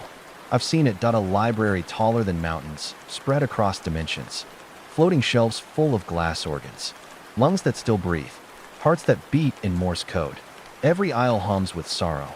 Each mirror contains a life. Some scream. Some cry. Some just stare. Forever trapped in the last moment before they were taken. I found one that held a version of me who never woke up that night. Who never opened the wrong door. Who never saw the crack. He was happy that I watched him for hours. And then he turned and saw me and mouthed, "You shouldn't be here. I earned this. Go back." But there is no back. The mirror people have names now. Or at least codes. They wear them on their wrists like hospital bands. I've collected a few. They shimmer, impossible to read unless held under blood-soaked light. Point one said. Revision 873. Another. Archive duplicate 119. Bones simply read. Reality proxy. Why/noise? They aren't imitations anymore. They're replacements. And they're getting bold. I saw one unzip his skin and pull out another version underneath. Cleaner. Newer. More convincing. That he dropped the old skin in the trash. A janitor with no eyes came by and swept it up. N01 reacted, "I think I died. Or I was meant to. There's a moment I keep dreaming. Over and over. I'm standing on a rooftop. Wind whipping at my coat. Below, 1,000 lights flicker in unison. I step forward. Fall. But just before I hit the ground, the world folds, like a page turned. And I'm back in my bed, breathing hard, nose bleeding, and the ceiling whispers, "Not yet." You're still buffering. My shadow is no longer attached. IT walks beside me now, sometimes ahead, sometimes behind. Occasionally, it lingers when I stop. It doesn't match my movements anymore. AT night, I watch it on the wall. It practices expressions I've never made. Grins too wide. Eyes too open. It's learning to live without me. Point one day, it might. And when that happens, it won't need me anymore. But I've started hearing voices from inside mirrors. They don't speak like people. They chant, one for one, echo for echo, pattern for pattern. You are remembered. Now you must be replaced. All reflections deserve their moment. I once tried shouting at them, demanding answers. The mirror cracked, and a hand pressed through, bone thin, wet with mercury. It held a photo. Of my funeral. I was smiling in the casket. So was everyone else. The final sign has arrived. No one sees mirrors anymore. They look at them, but they don't see them. I asked a woman in a cafe why there was a person mimicking her from the other side of the glass. She looked confused. There's no mirror, she said, but there was, and her reflection looked straight at me and nodded. That's when I knew. The mirror world won. There was no battle, just a quiet, perfect assimilation. Now the real question is, how many of us are left? Are you real? Are you reading this in your own voice? Do you remember your first reflection? Do you remember what it said? Because if you don't, it's already speaking for you. The final remnants of reality. It's become a race against an invisible force. The world around me is increasingly unfamiliar. Familiar, but wrong. It's like I'm swimming in a lake that's gradually turning into concrete. It still has the same shape, the same surface. But the deeper I go, the more I sink into the distortion. I used to think the mirror world was just something that existed alongside ours, a shadow of our lives. But now, I'm not sure where the boundary is. I'm not sure if there even is a boundary anymore. I met someone yesterday. A woman named Alara. She said she'd been walking for years, searching for any remaining pieces of reality that hadn't been completely consumed by the mirrors. She said she was one of the last to remember what life was like before the world folded. She told me the worst part of all this isn't just the mirrors. It's that we've become so replaceable. The mirrors don't take what you love. They don't take your body, or even your voice. They take the parts of you that you can't get back. The patterns, the essence, the subtle movements, the strange connections your mind makes when it wakes up. When the mirror world finishes, it's not like dying. It's like being forgotten. There are places now where the sun doesn't rise, just flickers, like someone's playing with a light switch. But it's broken. One moment, the sky is bright. The next, it's pitch black. No transitions, just abrupt shifts. I saw a man on the street once, walking with his head tilted at a 45-degree angle. His eyes were wide, but his face was smooth. No lines, no wrinkles. He didn't blink. I tried to ask him if he was all right, but when I looked into his face, really looked, I saw that his reflection was looking back at me. The mirror in his pupils moved. Then his mouth moved. You're starting to understand. Welcome. That's the moment I realized it wasn't just the reflections that were taking over. It was everything. Everything that used to matter is slowly becoming less real. I'm starting to forget the feeling of my own fingers. I swear, I looked down at them yesterday, and the skin wasn't the same. It was thinner, like paper. The veins were slightly off, as if my own body was trying to remember the shape of itself. And the worst part is, it feels like it's working. There's no sunlight at night anymore. It doesn't cast shadows. Instead, the moon is cold. It sits there, frozen, staring. And when you look at it long enough, you can feel it pulling at your soul. That same gravitational pull that used to hold your body to the earth now bends in reverse. It pulls you upward. And when you're not looking, when you think you're safe, you hear it. A whisper. Barely audible. It says, you're already here. You can never stop looking at the sky. Because the moment you do, the sky will look back. And it won't blink. I've started to see the fractures more clearly. The walls, the doors, the buildings. All of it is breaking.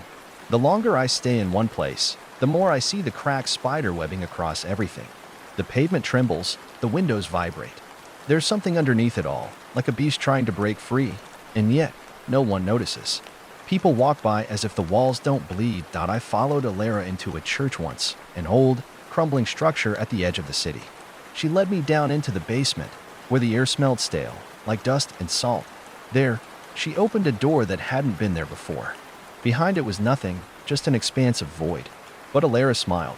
This is the last place, she said. The final door. The mirror that started it all. She stepped forward, and then she was gone. There was no sound, no scream, no flash of light.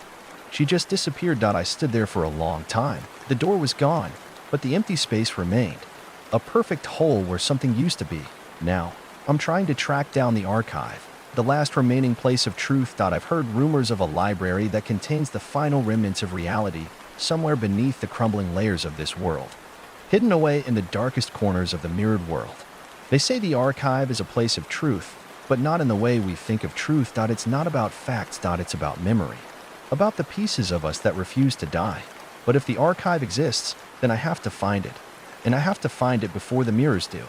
Every now and then, I meet people who still remember things, fragments of the real world. They gather together in the shadows of buildings, whispering about a time before everything folded. Before the replacements. I met a man the other day in a bar. He didn't look like much, but when I sat down next to him, he nodded and said, "I know what you're looking for." I asked him how he knew, and he just smiled. "We all know," he said, "but most people are too afraid to see it, too afraid to remember the end." I leaned in. "Do you know where the archive is?" He leaned closer, too, and his eyes grew wide. Then he whispered, "There is no archive. Not anymore. The archive is the last mirror, the final replacement. It's been sealed. Once you're inside, you never leave." I stared at him. His face didn't seem to match his voice anymore. I swear his lips weren't moving in sync. Before I could ask another question, he turned and walked out. Without another word, he just left, and his reflection stayed. For a long time. I've been walking through the streets for hours now. The world is quieter than it should be, but the silence isn't comforting. It's waiting. The last of us are still here, but we're scattered, alone. I used to think that maybe we could fight this, that maybe if enough of us held on to the fragments of what was real, we could fight back. But there's nothing left to fight with. The mirrors are already winning. The replacements are multiplying faster than we can count. I saw it today. A single figure walking down the street. His face was all wrong, like he was trying too hard to look like someone else. But the more I looked, the more I realized it wasn't his fault. He wasn't even human. It was a reflection. A person, once real, who had been taken by the mirror world and remade.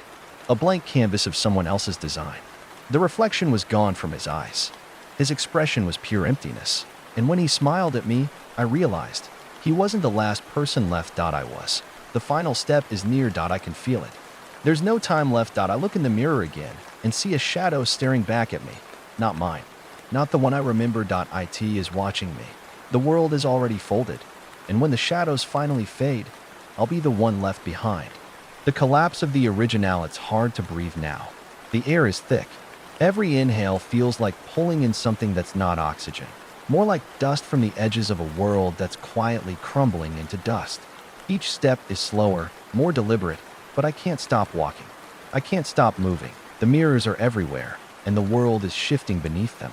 The lines between this place, the real world, and the mirror world are thinning, like layers of paint being stripped away. I thought at first, as I wandered from street to street, that I was just imagining the changes. But the cracks are getting bigger. I've started noticing things in the corners of my vision. Shadows where there shouldn't be any. Figures moving too fast, too still. When I look directly at them, they dissolve. The world is watching me, and I think it's starting to understand what I'm doing.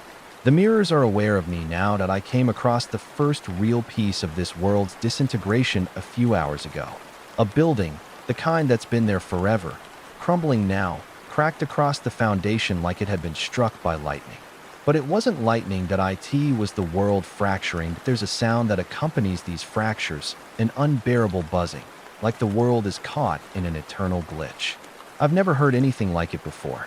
It gets louder the deeper I go, like the noise is reaching for me. I made my way inside, unsure if I'd find what I was looking for, or if this was another dead end, another fragment of what used to be real. The air in there was heavy with dust. My feet sank into the carpet, which didn't feel like carpet at all. It felt like moss. It wasn't a building. Not anymore. It was alive. And the walls, they moved. The whispers are louder now. They started off as something I could dismiss, a passing thought, a vague noise I thought was just my mind unraveling. But now, they're impossible to ignore. It's the mirrors again. They speak when you're not looking. And now, they know me. They know everything I've seen, everything I've feared. I can hear their voices in the street, beneath the walls, through the cracks. I feel them watching, waiting for the moment when I break. They're watching us all, the whispers say. This is how it ends. Not with an explosion, not with fire, but with silence, with the erasure of what you've known, one reflection at a time. Alara was right that I'm starting to understand what's happening. The mirrors aren't replacing us one by one, like I first thought. They're merging with us, becoming us. And it's happening so gradually that you don't even realize it until it's too late, that we aren't being erased, we're becoming the mirrors. The first time I saw it happen was at a subway station. A woman stood in front of the mirror by the train platform, adjusting her jacket. I remember thinking it was a routine, something I would have seen 100 times before. But this time, something was different. Her reflection didn't move when she did. It stayed still, locked in an unnatural posture, eyes staring forward. And then, just as the train approached, the reflection stepped out of the glass. The woman didn't notice. She kept adjusting her jacket. But when I turned to look at the reflection, I saw it smiling at me. Smiling. And it wasn't a human smile. It was an empty, twisted grin, like the reflection had eaten her and was wearing her skin. That I tried to scream, but my voice was swallowed by the buzzing, by the noise. When the train passed, the reflection was gone, and the woman stood, still adjusting her jacket, as if nothing had happened. That I found Alara again. She's been living in the underground tunnels beneath the city. When I found her, she didn't say anything. She just handed me a small, broken mirror. This is the last piece, she said quietly. It's all that remains. I didn't ask what she meant. I didn't need to.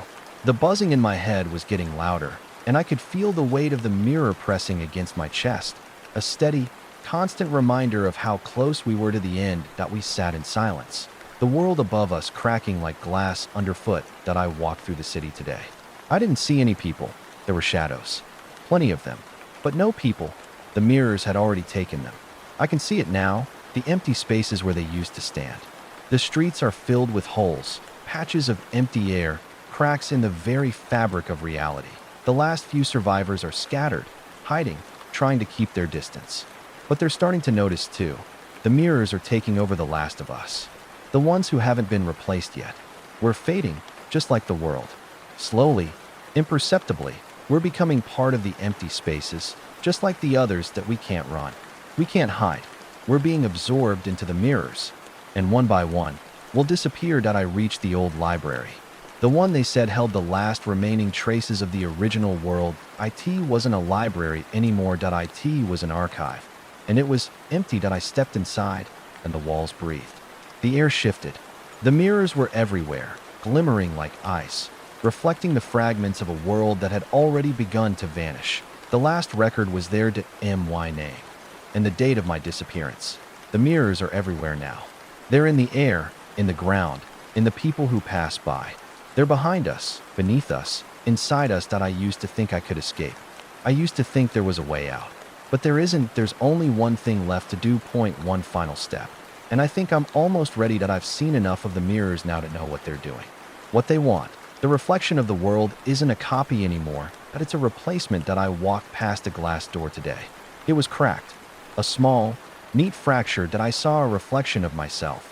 But it wasn't mine. It was empty. A hollow version of me. Like a shadow I had left behind. I stopped, stared at it. And then, the reflection smiled. It whispered, "You're too late." I turned away, but I could feel the mirror calling. It's calling for all of us. And I know now. I know what will happen. The collapse of the original. It's hard to breathe now. The air is thick. Every inhale feels like pulling in something that's not oxygen. More like dust from the edges of a world that's quietly crumbling into dust. Each step is slower, more deliberate, but I can't stop walking. I can't stop moving. The mirrors are everywhere, and the world is shifting beneath them. The lines between this place, the real world, and the mirror world are thinning, like layers of paint being stripped away. I thought at first, as I wandered from street to street, that the last remnants of US. I thought I could outrun it. Thought I could get away from the mirrors, from the breaking world, from the final step toward oblivion. I tried to convince myself that if I kept moving, kept surviving, I could carve out some small corner of reality that hadn't been consumed by the void. But that was a lie. There's no escaping it. The mirrors aren't just reflections anymore. They don't just show us who we are. They become us. The longer you stare, the deeper you look, the more they take. I should have realized it sooner. I should have understood the way they watch, the way they breathe. I'm not sure when it happened. When I crossed the point where I could still see myself as separate. But I feel it now, deep in my chest. I've been slipping into their world without realizing it. Every moment I spent outside, I was already inside. The mirrors pulled me in, little by little, until I was nothing more than a faint echo, a trace of the person I used to be. I'm not sure how much of me is left. I went to the library. Or what's left of it. The place where everything began, where they said the last remnants of the real world existed. But the archive isn't what I thought it would be.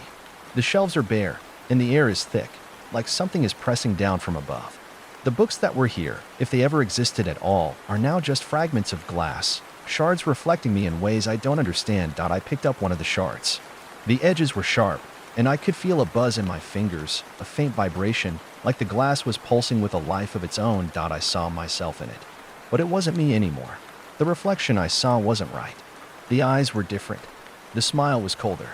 The body, thinner. The face, empty. And that's when I understood. The archive wasn't a place for preserving the world. It was a trap. The mirrors had been waiting for the last few survivors to come here. They've been gathering us, one by one, turning us into something else. Something that can never leave. I felt a shiver crawl down my spine. The glass was no longer in my hands. It had sunk into the flesh of my palm, disappearing into my skin like it belonged there. The reflection of the library, the walls, the chairs, the empty spaces began to fade, turning into a haze. Something was pulling me, tugging at my soul. I could feel the mirror world stretching outward, trying to consume me. The buzzing in my ears was louder now. "You're already here," the mirrors whispered. I turned and ran. But the world wasn't the same anymore. It was wrong. The streets were alive with movement, but there were no people, no real bodies. Just shadows that slithered along the sidewalks, their forms barely more than silhouettes in the dim, broken light. I could feel them behind me, watching. The mirrors were everywhere. In the windows, in the reflections of puddles, in the dim corners of the city. They were always just behind me, following me, waiting for me to turn and look. I didn't dare stop running. But it didn't matter. No matter where I went, the mirrors were already there, waiting. The buildings began to crumble around me, not from age or decay, but from the weight of the mirrors pressing in from the edges. I reached a corner and stopped, gasping for air, my breath shallow and quick. I could feel it then, that subtle pull, the mirrors tugging at my core, drawing me toward them. I turned around, expecting to see some last trace of the old world, some sign of hope. But there was nothing. Just mirrors, endless mirrors. The reflection in the glass before me didn't move. It didn't shift with the motion of my body. It was frozen. I watched it for a moment, my chest tightening as I realized I wasn't seeing myself anymore. The reflection wasn't even human. It was something else. Something older. Something that had always been there, watching from the edges. The thing that replaces. I think I understand now. The mirrors aren't just reflections. They're creations. They mold us, piece by piece, turning our identities into something they can control. At first, it was slow. A shift in perspective. A little change in the way the world looked. But now, it's faster. The change is spreading, tearing away the last shreds of reality. I am nothing more than a reflection now, aren't I? Just like everyone else.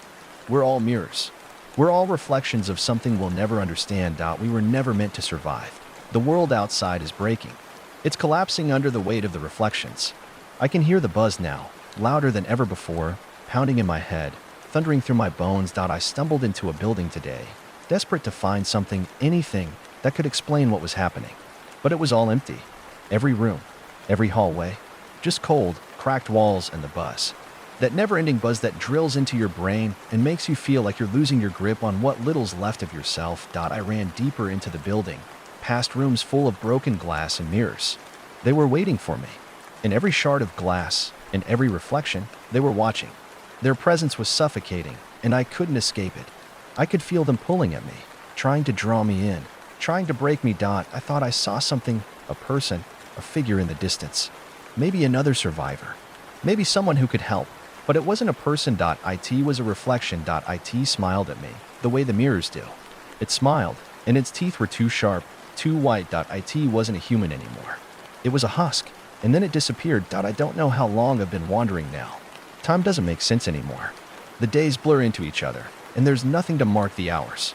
Just the mirrors, and the buzzing, The world has stopped making sense. I don't know who I am anymore. I don't know if I ever was. I found another mirror today, a small one, nestled between the ruins of a shattered building.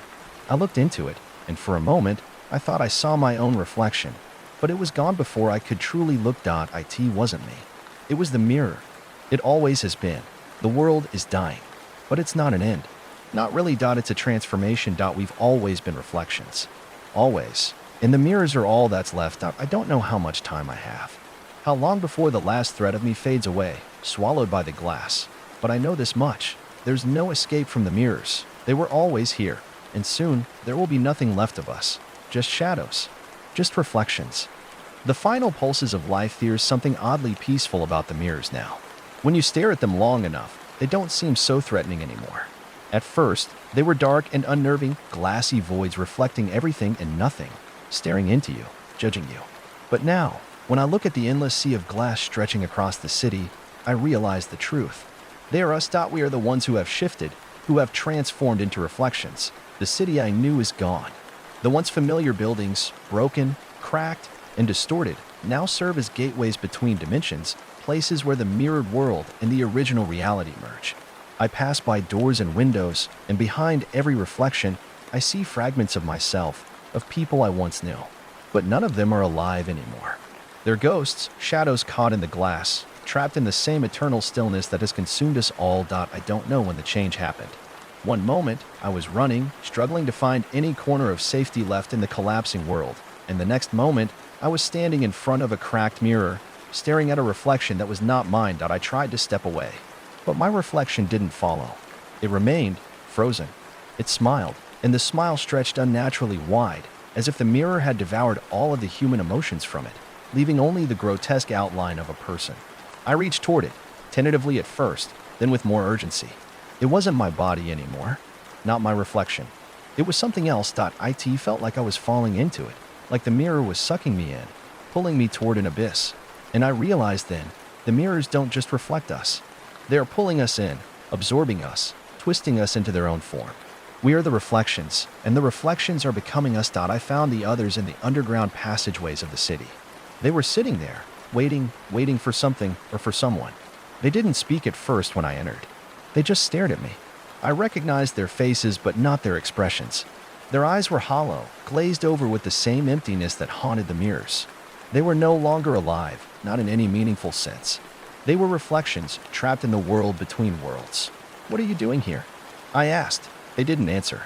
They simply looked at me, as if they'd already known what I'd say before the words escaped my lips. And in their silence, I could hear the mirrors speaking to me, whispering to me. Their voices were becoming clearer now, more insistent, like a hum that echoed inside my skull. "We're already gone," one of them whispered eventually, her voice fragile, as though it were being crushed by the weight of the mirrors. "Don't you see? We're part of the glass now. It's the only thing that remains." I stared at her for a long time, the last of the survivors. But they weren't surviving. They were being consumed. We all were. Time doesn't work the same anymore. Days blend together. There's no sun, no moon, just a shifting landscape of mirrored surfaces, fractured reality, and broken people.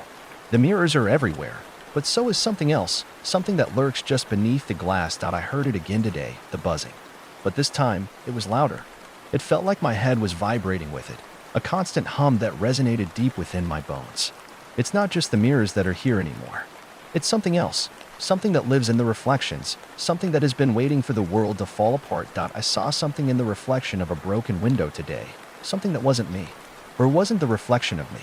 It was tall, its limbs too long, stretched impossibly far. Its skin was cracked, almost glass-like, and its face was smooth, as though it had never been human at all.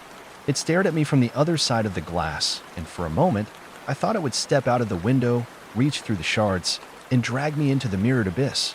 But then, the reflection of itself stared back at it. It wasn't the creature that was real. It was a shadow of a reflection, a part of the mirror that hadn't fully taken shape yet. A fracture, trying to form, but not complete. And that's when I understood. We are the broken pieces. I found a crack in the street today. It was small, barely noticeable, but there was something about it that caught my eye. I knelt down and ran my fingers along the edge. The crack stretched deeper than it appeared, like a vein running through the heart of the earth. I should have known then. Should have felt it before. But I didn't. I touched the crack, and the world around me shattered. The ground below my feet split apart like glass. Pieces of reality scattered like dust, fragments of the life I once knew crumbling to the floor.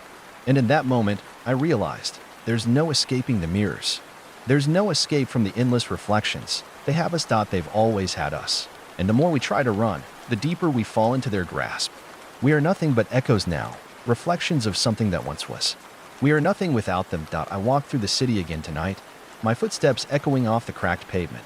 The mirrors were everywhere, each one reflecting a piece of me, a distorted image that no longer felt familiar. They followed me. They watched me, waiting. And then I saw it, my reflection, standing in the middle of the street. It wasn't a human shape anymore. It was a faceless thing, standing in the center of the city, like it had always been there, like it had always belonged. It reached out to me. I didn't resist. I couldn't. The mirrors had already claimed me. The world is gone. There is no world. Only reflections, only echoes, and soon there will be nothing left of us. Just shadows in the glass. We are the mirrors now. There are moments when time fractures and bends in ways that are impossible to understand. Moments when the world shifts in the same way a reflection ripples across the surface of glass. I could feel it happening. Feel the world around me slipping into a new state. Something foreign, something darker. The space between the mirrored reality and what we once called the real world had grown so thin that I couldn't tell if I was walking through the last remnants of humanity or already inside the reflection itself. The crack in the earth had been the beginning of something new, something terrible. As the pavement shattered beneath my feet, it felt as though the world itself was breathing, exhaling fragments of reality. The air around me felt thick, weighed down by an invisible pressure, like the last threads of what was known were being stretched to their breaking point. That I walked through what remained of the city, my every step echoing through the silence, a silence that felt like it was being consumed by something just beyond the horizon. The streets were devoid of life, but the mirrors, the endless mirrors, had replaced everything. They stretched across buildings, reflecting the sky in pieces, showing distorted versions of the world that seemed to pulse with a life of their own. The glass held something else now, something not entirely human, not entirely solid.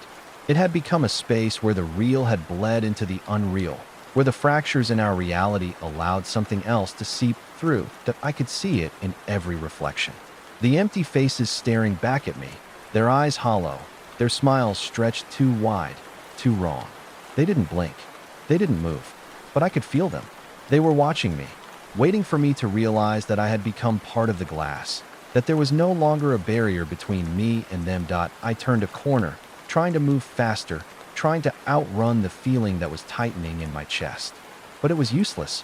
There was nowhere to go. The reflections were everywhere, consuming every corner of the city, every fragment of light. The mirrors were closing in, pulling everything into their depths. And then I saw in the reflection of a broken street lamp. A figure stood. It wasn't human, at least not in any way I understood. It was tall, its body stretched and twisted like a marionette controlled by invisible strings. Its face was smooth, featureless, a blank canvas of pale skin. But its eyes, they were eyes that looked straight into me, deep into my soul, as if it could see everything I was and everything I wasn't.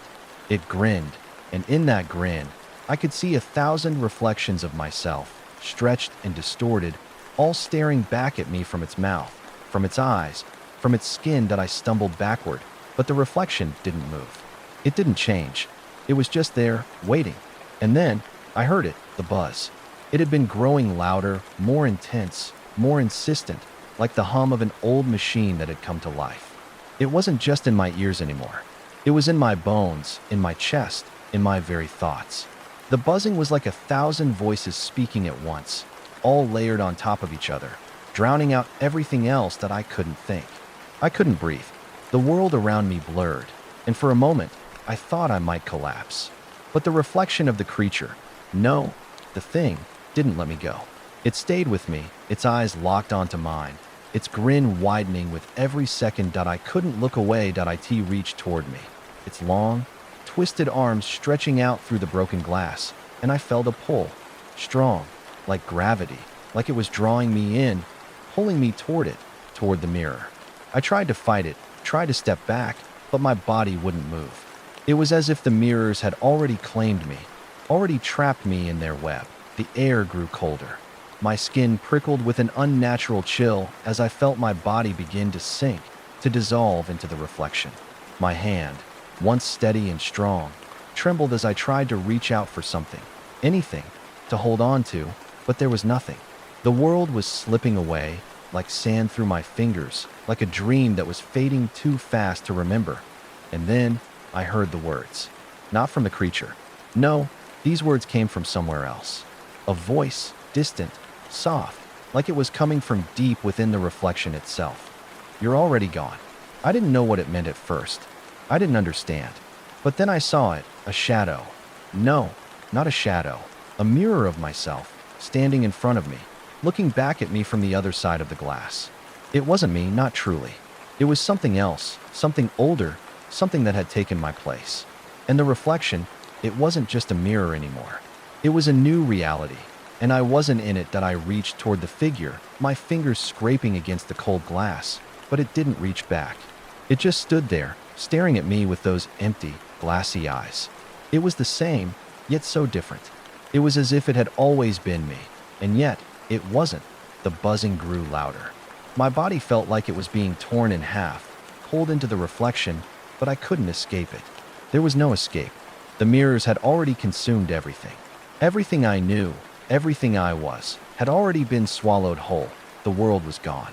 Reality had shattered, piece by piece, until nothing remained but the glass. The mirrors had become the world. The reflections were all that was left. I thought I saw something moving in the distance, a shadow, or maybe a flicker of light, but it was too far to reach, too distant, too distorted. As I looked around, the city had changed, had shifted. Buildings had been replaced with reflections, their surfaces shimmering and distorting as they twisted into shapes I couldn't recognize. That I knew then that I had become a part of it, that I was part of the glass, part of the reflection that no longer held any resemblance to the world I once knew. The buzzing in my ears was the only sound left, the only thing that reminded me that I was still here, still trapped, still a part of it. The thing in the mirror, the one that had taken me, taken all of us, was now me. Or I was it. I don't know. The reflection no longer mattered. The truth was that there was nothing to go back to. The world had been consumed by the mirrors, by the endless reflections that had swallowed all of humanity whole. And I was just another broken piece, waiting to be absorbed into the glass. There was no escape. There never had been. I stood there, trapped in the vast ocean of glass, watching as the world fractured into 1,000 mirrored pieces, each one distorting the remnants of reality. The buzzing in my ears had become a constant presence, as though it was the very pulse of the universe, an unholy rhythm that resonated through my veins. I no longer knew where I began and where the reflection ended. The boundaries had melted, blurred, until nothing was clear except the hunger that was slowly devouring everything. I wanted to scream. I wanted to rage against it all, to fight back. But there was nothing to fight. The mirrors had already done their work, had already twisted and contorted everything around me into shapes I could barely comprehend. The world was gone, and in its place, there was only this place, this broken, shattered dimension where I was nothing more than a faint echo, a shadow of something that had once been. I moved through the city, if it could still be called that, watching as everything I had known disintegrated into the abyss. The buildings, if they could even be called that, were no longer solid. They were translucent, their edges flickering like the surface of water, bending in ways that defied logic. Some of them seemed to stretch into the sky, others collapsed into the ground. But it didn't matter. The structure, the familiar shape of the world I had once walked in, no longer existed. Only the reflections remained, and then there were the people, or what had been people. As I passed them, I couldn't help but stop, my eyes fixed on their faces, or rather, their reflections. They were still, frozen in place, staring at me with vacant, hollow eyes. Some of them were smiling, but the smiles were too wide, too twisted, as if the mirrors had stolen all of their humanity and replaced it with a grotesque imitation. Others were crying, their faces contorted in silent screams, their mouths opening in desperate pleas that never reached me. I tried to speak to one of them, but the words caught in my throat, as if the very act of communication had become foreign, had become impossible in this broken reality. I reached out to touch one of them, her reflection, a woman with long, dark hair, staring blankly at me through a shard of glass. But when my fingers brushed against the mirror, she flinched. Or at least, her reflection did. The real woman didn't move. I stepped back, my heart racing. The reflections were alive, but they weren't human anymore. They were trapped in this world, forever repeating the same actions, the same expressions, with no hope of ever escaping. They were like me now. I turned away from them, unable to look any longer, my mind reeling from the realization that I was no longer part of the real world. I had become a part of this reflection, a part of the glass, and I couldn't remember when that shift had happened. I couldn't remember the moment I had crossed over, when the boundaries between the world of flesh and the world of glass had dissolved completely. But it didn't matter. Nothing mattered anymore. I moved through the city, my feet dragging, my body heavy with exhaustion. Every step seemed to take me deeper into the mirrored maze, into the labyrinth of reflections that stretched endlessly in all directions. It felt like I was walking through a dream, a nightmare, but I couldn't wake up. I couldn't escape. The buzz in my ears had grown louder, more insistent.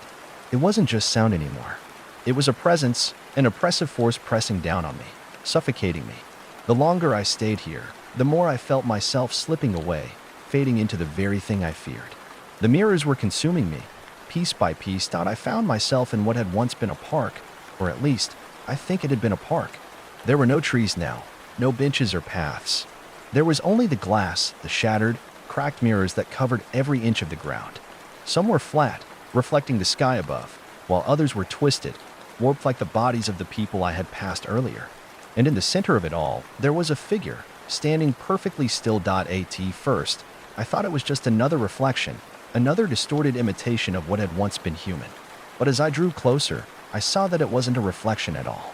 It was real. I froze, staring at the figure.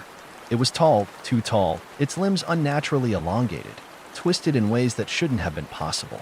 Its face, if you could call it a face, was a blank canvas, smooth and featureless, like an empty mask.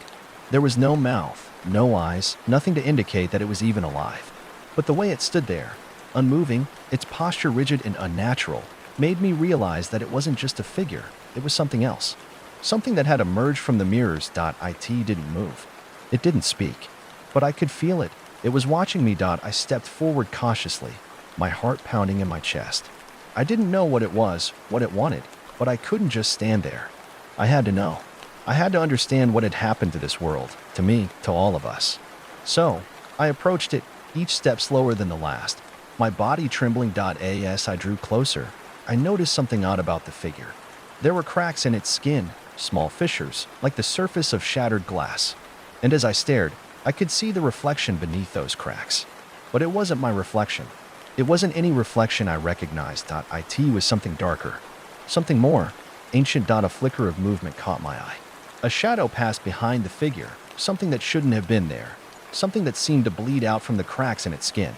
It was the same shadow I had seen before, long, twisted, monstrous. But it wasn't just a shadow.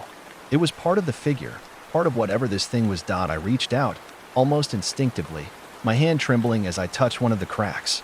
And the moment my fingers made contact, everything changed. The ground beneath me cracked open.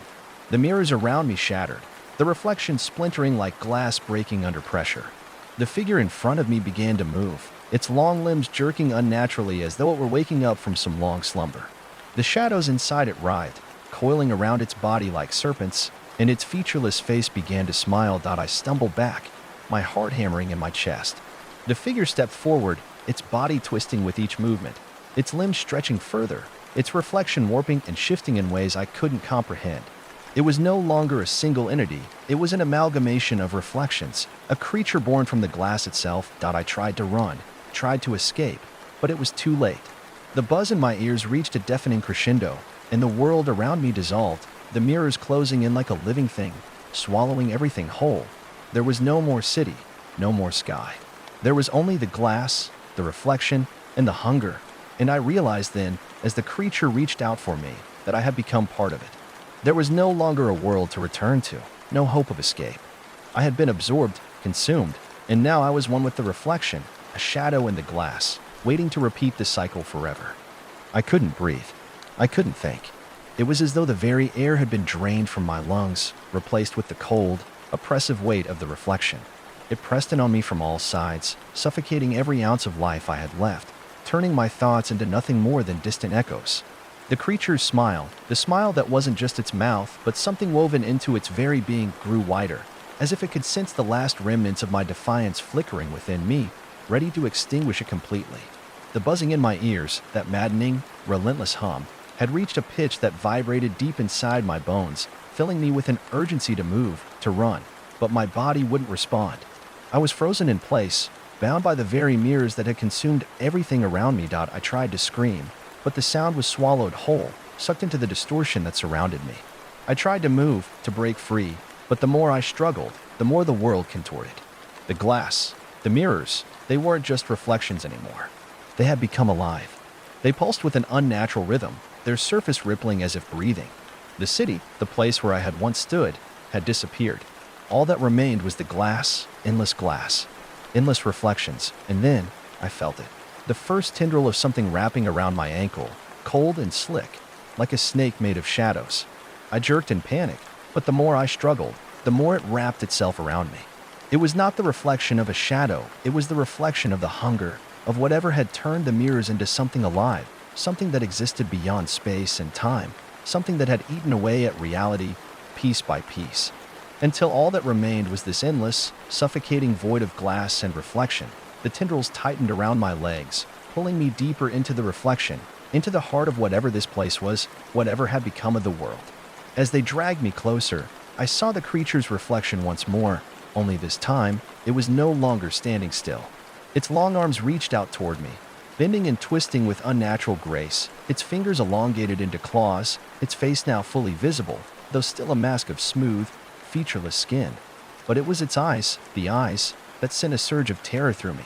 There was nothing in them. They were hollow, dark voids, eyes that reflected nothing, no soul, no life, just endless, consuming emptiness. And yet, I could feel them seeping into my own, merging with me, dragging my consciousness into the depths of its reflection. I could hear it then, in my mind, in the deep, forgotten corners of thought. Whispers, low and guttural, but somehow clear, each one sending a chill down my spine. We are all reflections. We are all part of the glass. I recoiled, trying to pull away, trying to escape the weight of those words, but it was too late. The tendrils continued their pull, dragging me deeper into the reflection, further away from the fractured remnants of the world I once knew. As they wrapped around my torso, I felt the skin of my own body start to stretch, to thin, becoming as fragile as the glass itself. The walls of reality had cracked open, and there was no going back.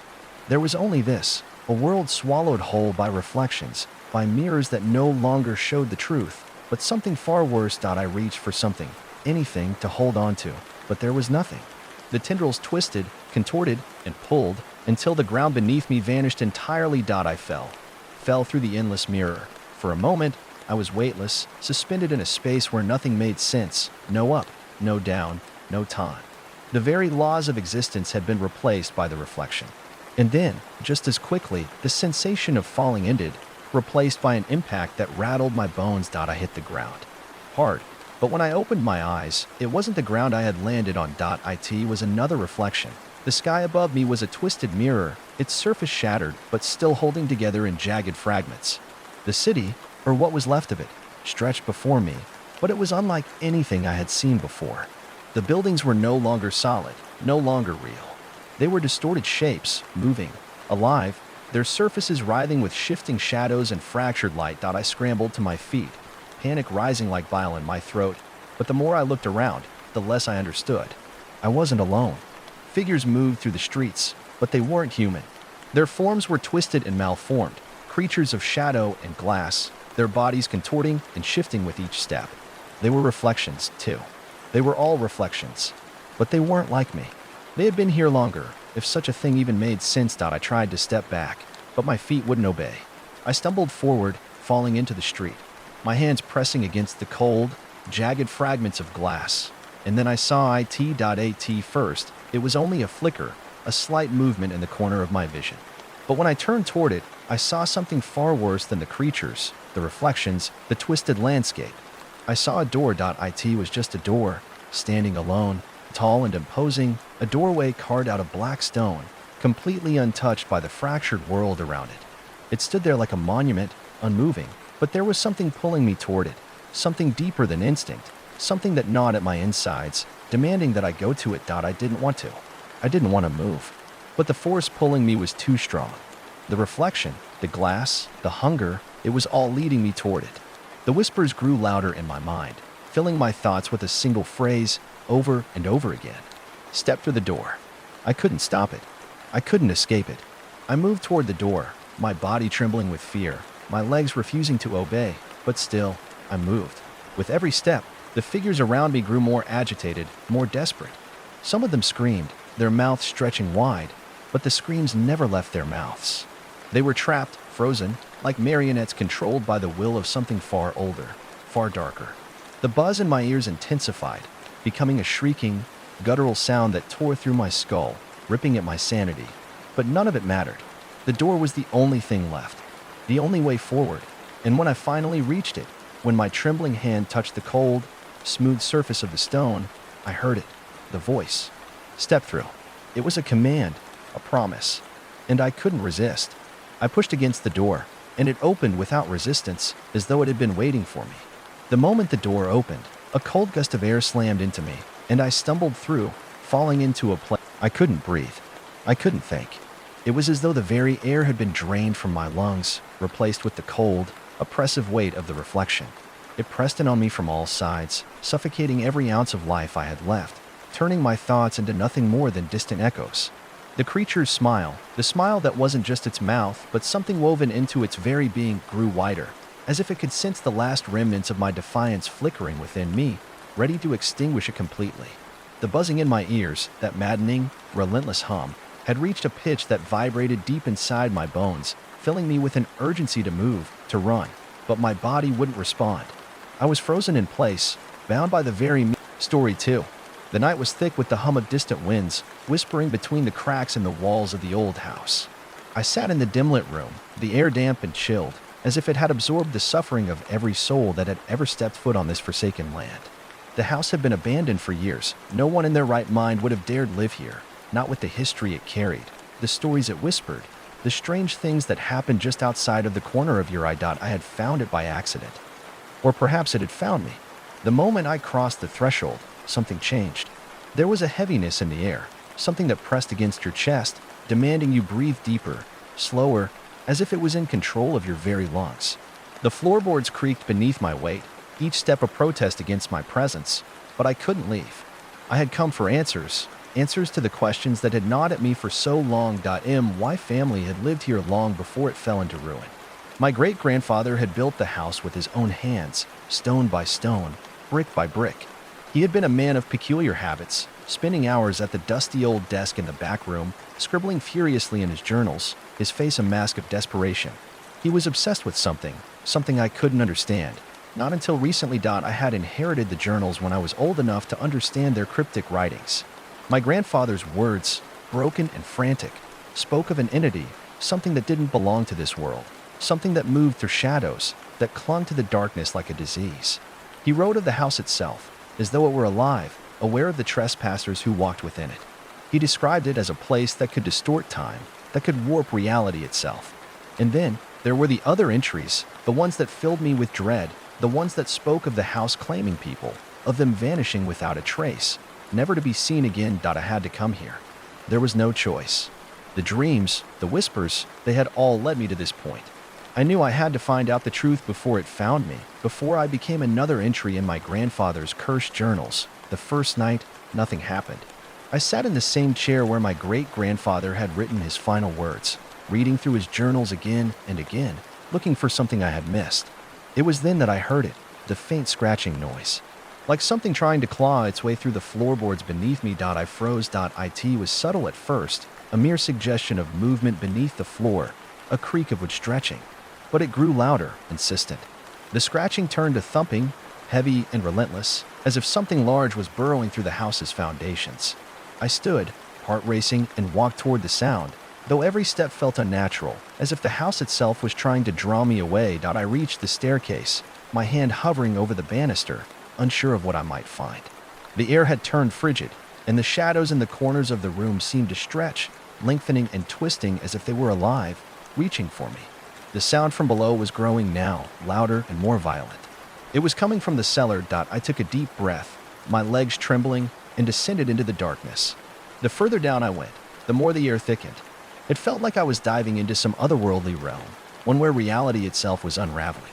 The cellar door creaked open, and I stepped into the pitch-black room. My breath echoed in the silence, my heart beat loud in my ears. Then I saw it.at first. It was just a shape, something shifting in the darkness, a mass of shadow and movement. But as my eyes adjusted, I realized what it was. The walls of the cellar were crawling with something alive. The shadows twisted and grew, forming grotesque shapes that defied the laws of nature. I could hear whispers now, voices in a language I couldn't understand, curling into my mind like the cold fingers of a stranger. The walls were alive, breathing. I could feel them tightening around me, closing in. The scratching had stopped, replaced by a low, guttural growl. My stomach turned as I saw it, something large, something monstrous, writhing in the corner of the cellar. It wasn't human. It wasn't even animal. It was something else. Its eyes glowed faintly, a sickly yellow light that seemed to pierce through the darkness, and I could feel them watching me, studying me. I backed away, but the walls wouldn't let me. They were closing in, the very air thickening as if the house itself was exhaling, pulling me closer to whatever monstrosity lurked in the depths. The thing in the corner shifted, and I could hear its bones crack, its limbs twisting unnaturally. It started to crawl toward me, slow at first, but its movements grew faster, more desperate. I turned and ran. But the house wasn't done with me yet. I bolted up the stairs, the very floor beneath me shaking, threatening to swallow me whole. I could hear it following, its slithering, crawling, relentless pursuit echoing through the halls. I burst into the living room, the door slamming shut behind me, but I knew it wasn't enough. It never was. The house had seen me, and it wanted me. I grabbed the journals, clutching them to my chest as I ran toward the back door. But as I reached for the knob, I felt it, cold, like fingers brushing against my spine. I spun around, but the hallway was empty. Nothing but the sound of my ragged breathing, the weight of the silence pressing in. Then I saw it. A shadow, flickering at the edge of my vision, growing larger. It wasn't just in the hallway anymore. It was everywhere, creeping along the walls, crawling across the floor. The thing from the cellar, its presence filled the room, its grotesque form shifting in and out of view, each time closer, more distinct. I didn't know how much longer I could last. The house was pulling me into its depths, and the thing that had haunted it for so long was waiting for me to break, to lose my mind, to become part of it, part of the house itself. I ran, but there was nowhere to hide. The walls closed in. I stumbled through the darkened hallways, my hands trembling as I gripped the journals tighter, as if they were the only thing tethering me to the real world. The house felt like it was closing in around me, shifting and warping with every step I took. Each turn I made only led me deeper into its labyrinth of decaying rooms, their walls groaning in protest, their floors cracking as if protesting my very presence. I knew, deep down, that there was no escape. The house had already claimed me. As I moved through the corridors, the air grew heavier with each passing moment, thick with something I couldn't name, something oppressive and foul that clung to my skin, seeping into my lungs. The whispers from the shadows grew louder, more insistent, like 1,000 voices all speaking at once, their words twisted, distorted, their intent impossible to discern. They felt familiar now, like a memory I couldn't quite place, a sensation of déjà vu that chilled me to my core. I could feel them watching me. Not just the shadows, but something much older, much more ancient. Something that had existed long before my great-grandfather had ever set foot in this place. The house itself had a history, a long, dark history, and I had only scratched the surface of it. I wasn't meant to understand it. No one was. The walls around me seemed to pulse, like the very heartbeat of the house was echoing through my bones. The floor beneath my feet began to tremble, just a faint vibration at first, but soon it grew stronger, like something beneath the earth itself was stirring, awakening. It wasn't just the house that was alive, it was the land itself, the very ground on which it stood. I had to move. I couldn't stay in one place for too long. The longer I lingered, the more the house tightened its grip on me. I reached the back door again, but this time it wouldn't budge. I yanked at the handle, panic clawing at my chest, but the door was locked, as though the house had sealed it shut. I stepped back, my mind racing for a way out, but there was nothing, only more walls, more shadows, more whispers. Then, a sound. It came from above. A dragging, scraping noise, like something heavy being dragged across the floor. My heart stopped in my chest as I looked up, but there was nothing there. Just the darkness, stretching infinitely above me. I felt a chill crawl down my spine as I realized that whatever it wasn't something that could be seen.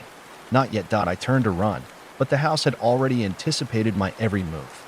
The floorboards shifted beneath me, and suddenly I was falling into a void. There was no sound, no warning, just the sensation of the world dropping away from beneath me. I crashed into the darkness below with a sickening thud, my body slamming against the cold, hard earth. The air was damp here, thick with rot and decay. I tried to move, to push myself up, but something held me down. Something heavy, suffocating. I fought against it, my hands scraping against the earth, but it was no use. The ground was swallowing me whole. The shadows were here. I could hear them moving, their low growls filling the space around me. The whispers had turned into guttural, inhuman sounds, like something far older than the house itself was stirring, awakening in the depths. I could feel its eyes on me, watching, waiting for me to break, to give in to the terror that threatened to consume me. I forced myself to my feet, stumbling through the suffocating darkness, my fingers grazing the walls as I moved. They were slick with something wet, something that was neither blood nor water, but something far worse. It was as though the very walls of the house were alive, breathing, pulsing with an unnatural rhythm. The whispers grew louder, and then a voice broke through the cacophony. A voice I recognized. "Help me, please." It was my great-grandfather's voice. Or at least, it sounded like him. But there was something wrong with it, something twisted, like it had been torn from his throat and twisted into something unrecognizable. "Please." The voice was growing louder, more desperate. You have to stop it. You have to leave." I froze. The walls were alive. The shadows were speaking. And my great-grandfather's voice, his very soul, was trapped within this place, just as I was. The realization hit me like a punch to the gut. The house wasn't just haunted. It was a prison. I had to get out. I had to stop whatever was coming for me before it was too late. But how? The answers were hidden, buried somewhere deep within this suffocating labyrinth, and the longer I stayed, the more the house would twist my mind, erode my sanity. Every step I took felt like I was sinking deeper into the black void of its hunger. I pushed forward, desperation fueling my every movement, until I reached what seemed to be another door, a wooden, rusted thing that stood at the end of a narrow corridor. It looked old, older than the rest of the house, its surface etched with strange symbols like runes or ancient markings. I didn't hesitate. I grabbed the handle, twisting it violently.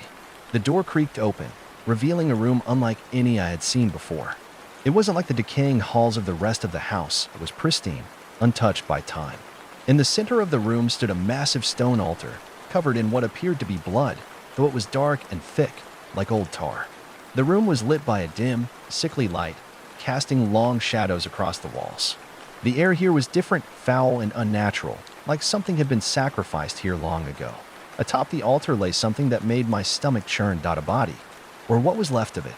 The figure was decayed, its skin hanging from the bones like tattered cloth. But there was something wrong with it. Its eyes were still open, staring at me with an unblinking gaze. They glowed faintly, a dull yellow, just like the eyes of the thing in the cellar. I could feel them boring into me, watching me, studying me, and then I heard the whisper again. "Take it."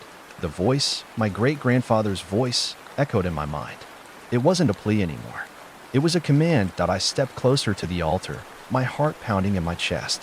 The room felt suffocating, the shadows moving as if they had a life of their own. I couldn't stop myself. The pull was too strong, like an invisible force guiding me toward the altar, urging me to reach out. There, lying next to the body, was an object, a stone, shaped like a talisman, glowing faintly in the dim light. It hummed with power, the very air around it vibrating. I didn't know why, but I knew I had to take it. I had to claim it. The moment my fingers brushed the stone, the room seemed to explode. The walls shook, the floor cracked beneath my feet. The shadows converged, their growls rising into a roar. And then the voice, my great-grandfather's voice, spoke again, but this time it was different. It was filled with rage, with hunger. "You should never have come." The ground beneath me gave way. The world around me shattered like glass, splintering into 1,000 jagged edges as the floor beneath me gave way. I was falling again, but this time there was no air, no weightlessness to accompany the drop. It felt as though the very fabric of existence was being torn apart with each passing second, the walls of the house folding inward on themselves, wrapping me in an endless spiral of darkness and cold. I tried to scream, but the sound was swallowed by the void, absorbed by the immense silence that surrounded me. My mind raced, trying to make sense of what was happening, But there were no answers, only an oppressive, crushing sensation that felt like drowning in the very essence of the house itself. Then, just as I thought I might be lost forever in the abyss, something changed. A sound. A whisper. No. A growl ripped through the darkness, vibrating through the air, shaking my very bones.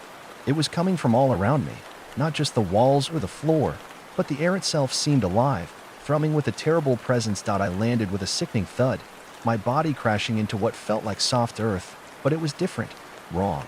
It wasn't dirt. It was something else. Something slick and cold, like the ground itself was made of bone or flesh. My body shuddered, every instinct screaming for me to stand, to run, but my limbs refused to cooperate. The weight of the air pressing down on me, the oppressive heaviness of the darkness, kept me pinned to the ground, unable to move, unable to fight back. I could feel it now. The presence, the entity that had been lurking just out of sight, waiting for me to make my mistake.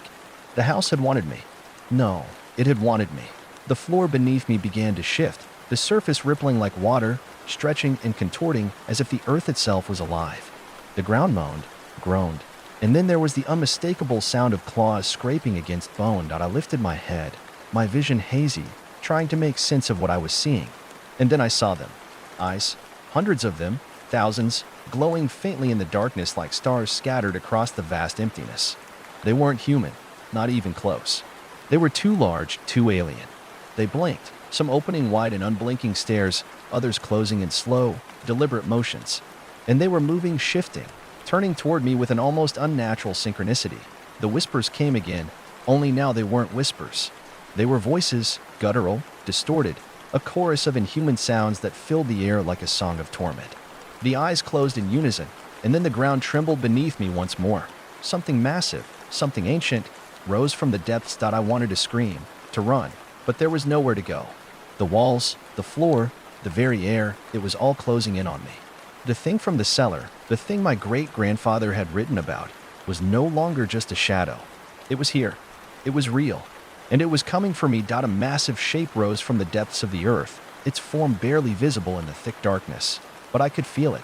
I could feel the weight of it, the enormity of its presence pressing against me like a wave of suffocating pressure. Its eyes gleamed with a cold, malevolent hunger, and its voice, when it came, was like the sound of the earth itself groaning under the weight of centuries of suffering. "You should have stayed away," it rumbled. Its voice an unsettling mix of my great-grandfather's broken whispers and the guttural growls of something far older, far darker. I felt my heart race, my body frozen in place, trapped by the sheer weight of its presence. I tried to speak, to plead, but the words wouldn't come. The air was thick, suffocating. The very atmosphere seemed to distort, bending around me, warping in response to the thing's will. The eyes that surrounded me flickered once more, and then they all focused on me.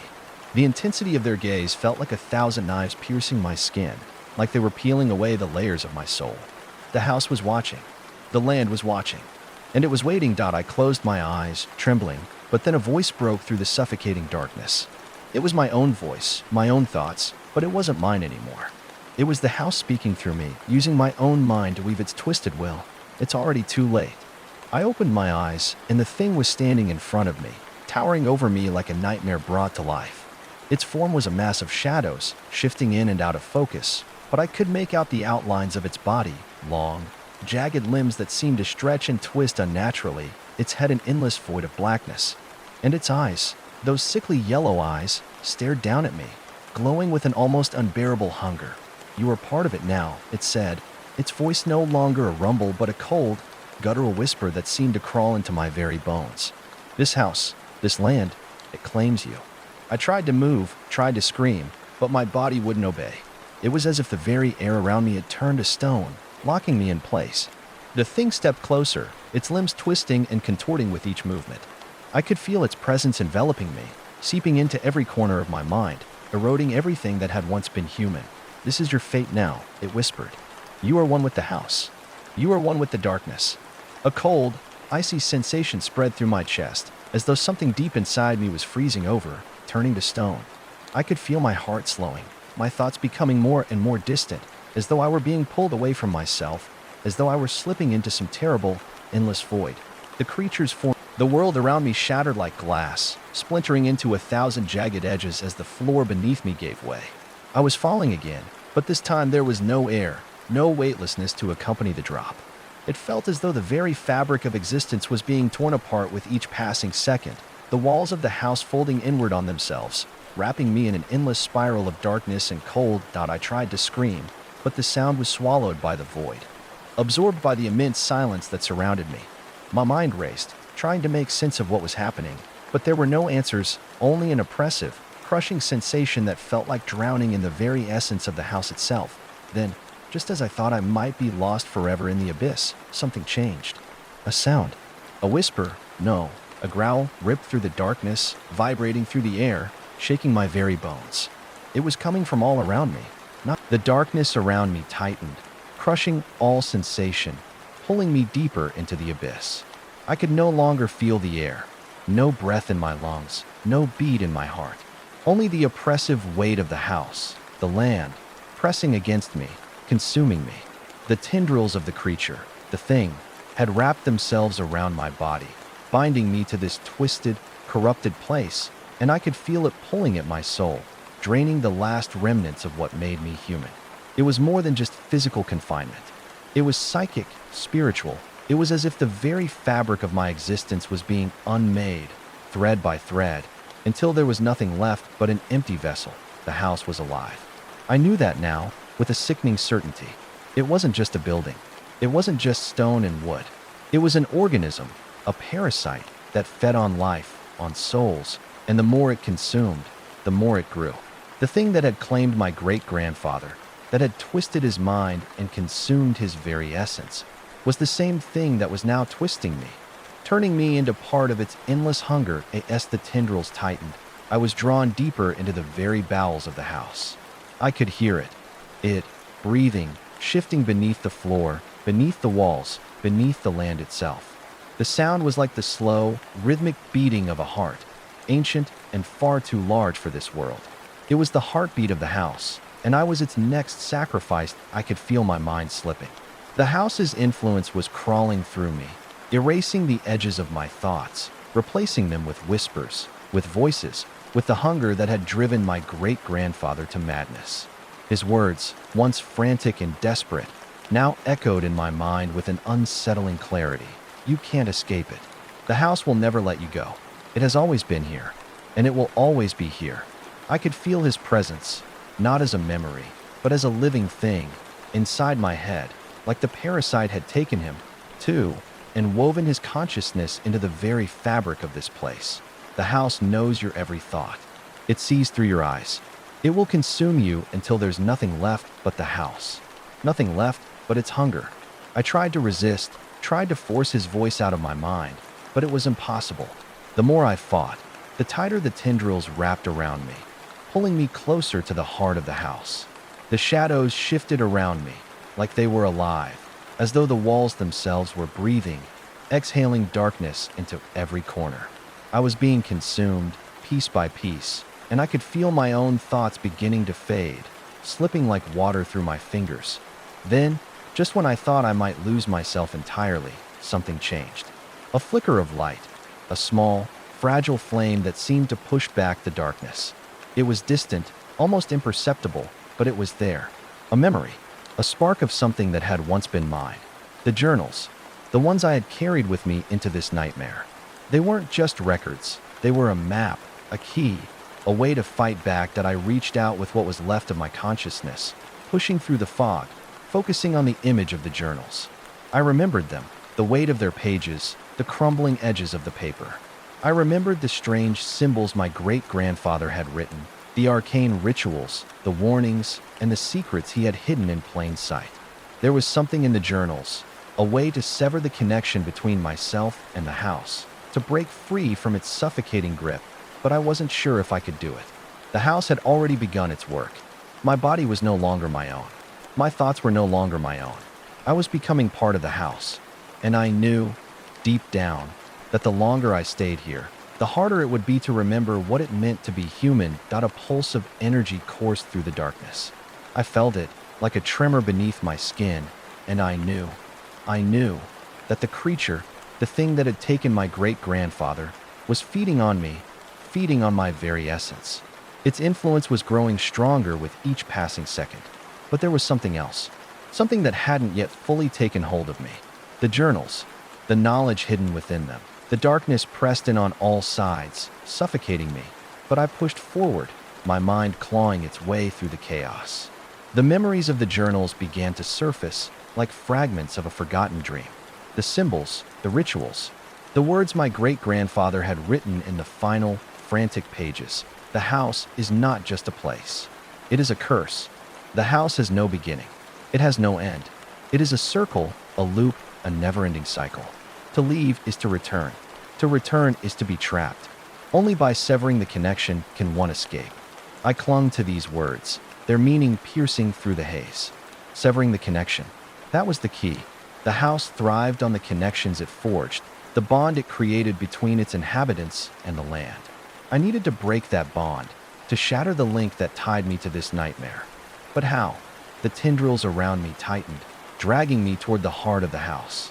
The thing loomed over me, its eyes glowing brighter, its shape becoming clearer, more defined.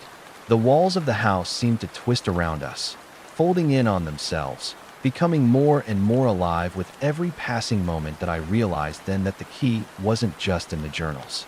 It was in me. I was the connection. My great-grandfather had failed because he had let the house consume him entirely, had allowed himself to become part of its insatiable hunger. But I had one thing he didn't. One thing that made me different, that I wasn't completely lost. Not yet did I close my eyes, focusing on the knowledge I had gained, on the strength I still had, however small it was. The words of the journals pulsed in my mind, their meaning growing clearer. I had to sever the connection. I had to sever it. With all the strength I could muster, I reached deep inside myself, trying to find the part of me that still remained. The part that had once been human. The part that had once been free. And then I pulled. The tendrils around me recoiled, snapping like rope, but they did not let go. The house resisted, its influence clawing at my mind, trying to drag me back into the dark. The shadows seemed to scream, their voices rising into a cacophony of agony and rage. The creature, the thing that had taken my great-grandfather, loomed over me, its yellow eyes burning with fury. "You cannot escape," it hissed, its voice seeping into my soul like poison. "You are mine." But I didn't stop. I couldn't. I focused on the journals, on the symbols, on the rituals my great-grandfather had written. The words were my anchor, my weapon, my final chance. I reached further, deeper, pulling with everything I had left, and then, with a sound like the cracking of bone, I severed it. The connection between myself and the house. Broken, the darkness around me shattered, the oppressive weight lifting, the shadows retreating like smoke. The creature screamed, a deafening sound that split the air, but it was too late. The tendrils loosened their grip, the weight on my chest lifted, and I felt the ground beneath me begin to collapse. I fell. But this time, there was no bottom, no endless abyss. I fell into nothingness, and then I woke. I gasped, air rushing into my lungs, my body heaving with the force of the moment. My eyes shot open, and I found myself back in the living room, the house around me silent, still. The oppressive darkness was gone. The whispers were gone. The house was just a house again, empty, decrepit, abandoned, but I wasn't free. I knew that. Even as the house crumbled around me, its walls cracking and breaking, I knew that the hunger would never truly end. It would always be there, lurking, waiting for the next soul to wander too close. And I would never forget the sound of those eyes, staring at me from the darkness. The air around me felt still, almost stagnant, like the earth itself had stopped breathing. But the silence was suffocating, a deceptive quiet that hid the horrors buried deep within the walls of the house. I stood there, trembling, my hands shaking as I surveyed the decaying remnants of the place that had once held me in its grasp. The walls, now cracked and peeling, seemed to whisper in a language that made my skin crawl, but I couldn't understand the words. All I could feel was the pulse of something far older than the house, something that had been alive long before this structure had been built, and something that would continue to exist long after its foundation had crumbled to dust. I stumbled forward, my legs unsteady, my body still reeling from the psychic strain of the house's influence. My breath came in ragged gasps, the air thick and foul, like I was inhaling the remnants of a nightmare. But I was free, wasn't I? I had broken the connection. I had severed the bond between myself and the house. At least, that's what I kept telling myself. But something didn't feel right. The house had let me go too easily, as if it were testing me, waiting for the moment when I'd let my guard down. I felt its presence around me, its hunger still lingering in the air, still circling, watching. The walls felt too close, the shadows too deep. The silence, too absolute. I walked cautiously through the ruined rooms, the floor creaking beneath me as if protesting every step I took. The house was collapsing, but it was slow, like it was waiting for me to give in, to turn around, to make a mistake. The hallway stretched on forever, the darkness pressing against the edges of my vision, threatening to pull me back into the depths. My heart raced with each step I took, my every instinct screaming at me to run, to get out, but there was nowhere to go. The house was too big, too labyrinthine, its twisted corridors and broken doors offering no escape. And then, in the distance, I saw it, a flicker of light. A single, weak beam cutting through the darkness, casting long, distorted shadows on the walls. It was unnatural, out of place, like a crack in the fabric of reality itself. I knew it wasn't a sign of salvation. I knew it was a trap, but I couldn't stop myself. I had to see what it was. I moved toward the light, each step heavier than the last. The floor groaned under my weight, the walls seemed to close in, and the shadows stretched longer, deeper, as if they were trying to swallow me whole. I reached the end of the hall, my hand trembling as I touched the door, the only one in this desolate place that wasn't shattered, that wasn't falling apart. The door was solid, its wood slick with a layer of something wet, something that wasn't just dust. With a deep breath, I pushed it open. The room beyond was unlike any I had seen before. It was vast, stretching into infinity, but somehow the edges seemed to bend, as if the space itself were folding in on itself. The light was coming from a source I couldn't see, but it illuminated the room in an eerie, otherworldly glow. The walls were covered in strange symbols, etched deep into the stone, glowing faintly in the dim light. The air was thick with the scent of decay, but also something else, something sweet, almost intoxicating, as though something ancient and forbidden had been awakened. In the center of the room, on a pedestal of twisted iron, was a book. It looked old, its pages yellowed and torn, the leather binding cracked with age. But it wasn't the book that caught my attention, it was what was surrounding it. The room was alive. I could feel it. The very air in the room seemed to hum, vibrate with an unsettling energy, as if the house itself was feeding off the presence of this object, as though it were drawing power from it. The symbols on the walls pulsed in time with a rhythm I could almost hear, the vibrations echoing through the floor and into my bones. And then I saw them. Eyes, hundreds of them, thousands, scattered across the walls like constellations in the night sky. But they weren't just eyes. They were alive. I could feel them watching me, tracking my every move. They blinked in unison, their movements slow and deliberate, and the air grew colder, heavier. With each passing moment, a voice, low and distant, echoed through my mind, "The house is awake." "You have disturbed it." I froze, my blood turning to ice as the voice reverberated within my skull. It wasn't human. It was the house, the thing that had once been dormant, but now it was alive, and it was aware of me. My mistake had been thinking that I could sever the connection so easily. The house had never intended to let me go. It had simply been waiting for me to return to this room, to find the book. It was a trap. I could feel the air grow thick, the pressure building, and the eyes on the walls grew brighter, more intense, their stares now piercing into my very soul. They were no longer just observing. They were feasting. The voice spoke again, this time louder, more forceful, as if the house itself were speaking directly to me. "You were always meant to be here." I tried to turn, to run, but the door had vanished, replaced by a solid wall of stone, cold and unyielding. I was trapped, the walls closing in, the eyes growing nearer. The house had never released its hold on me. It had never truly let me go. I had become part of it. I stumbled backward, my mind racing for a way out, but there was none. The symbols on the walls seemed to writhe, changing shape, forming new patterns that pulsed with the same dark energy that filled the air.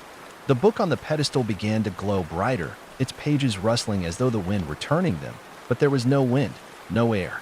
It was as if the house itself were breathing, feeding off the energy in the room. I could feel the creature, the thing that had once been my great-grandfather, still lingering in the shadows, still watching, waiting. It had been consumed by the house, just as I would be, just as everyone before me had been. The house took them, twisted them into something else, something less human, something that could never escape. The eyes on the walls blinked again, and for the briefest moment, I saw a shadow move in the corner of my vision. It was the thing from the cellar, the creature that had been feeding on me, feeding on my soul. Its form was distorted, monstrous, but still vaguely human, as if it had been pulled from the deepest corners of my mind. I opened my mouth to scream, but the sound was swallowed by the walls. The shadows were closing in, the eyes watching, the voice speaking. You cannot escape. You never will. I pressed my hands to my temples, trying to shut out the voices, but it was useless. The house was inside me now, a parasite feeding off my very soul. The more I resisted, the stronger it became. It was in my blood, in my thoughts, in every breath I took. It owned me. And just as the darkness began to overtake me, just as I felt my body slip into the void, I heard it again, the whisper. You were always meant to be here. And then, everything went black. My eyes opened into darkness, not the suffocating black of unconsciousness, but a kind of absence that felt aware, as if the void itself were watching me. There was no up, no down, only an endless span of ink and silence, and somewhere deep within it, I floated, not with a body, but as a presence. I had no weight, no form. I had been stripped of everything human, but I was still aware. And in this awareness, I understood a terrible truth. The house had not just consumed me, that it had transcended me, that I was no longer inside the house. I was part of it. This place wasn't a structure anymore. Not floors and walls and door frames. Not something bound by gravity or blueprints. It was alive, yes, but also sentient, ancient, and unbound by time. The boundaries I had once assumed, the ones between house and host, self and shadow, were illusions, tools it used to lure minds like mine into its core, to feed.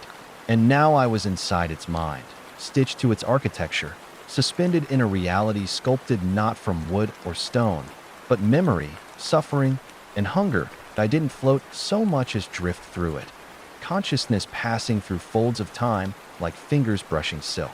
I felt every echo of its history. I saw a child once lured into the attic in 1883, his laughter fading into screams that still reverberated in the timber.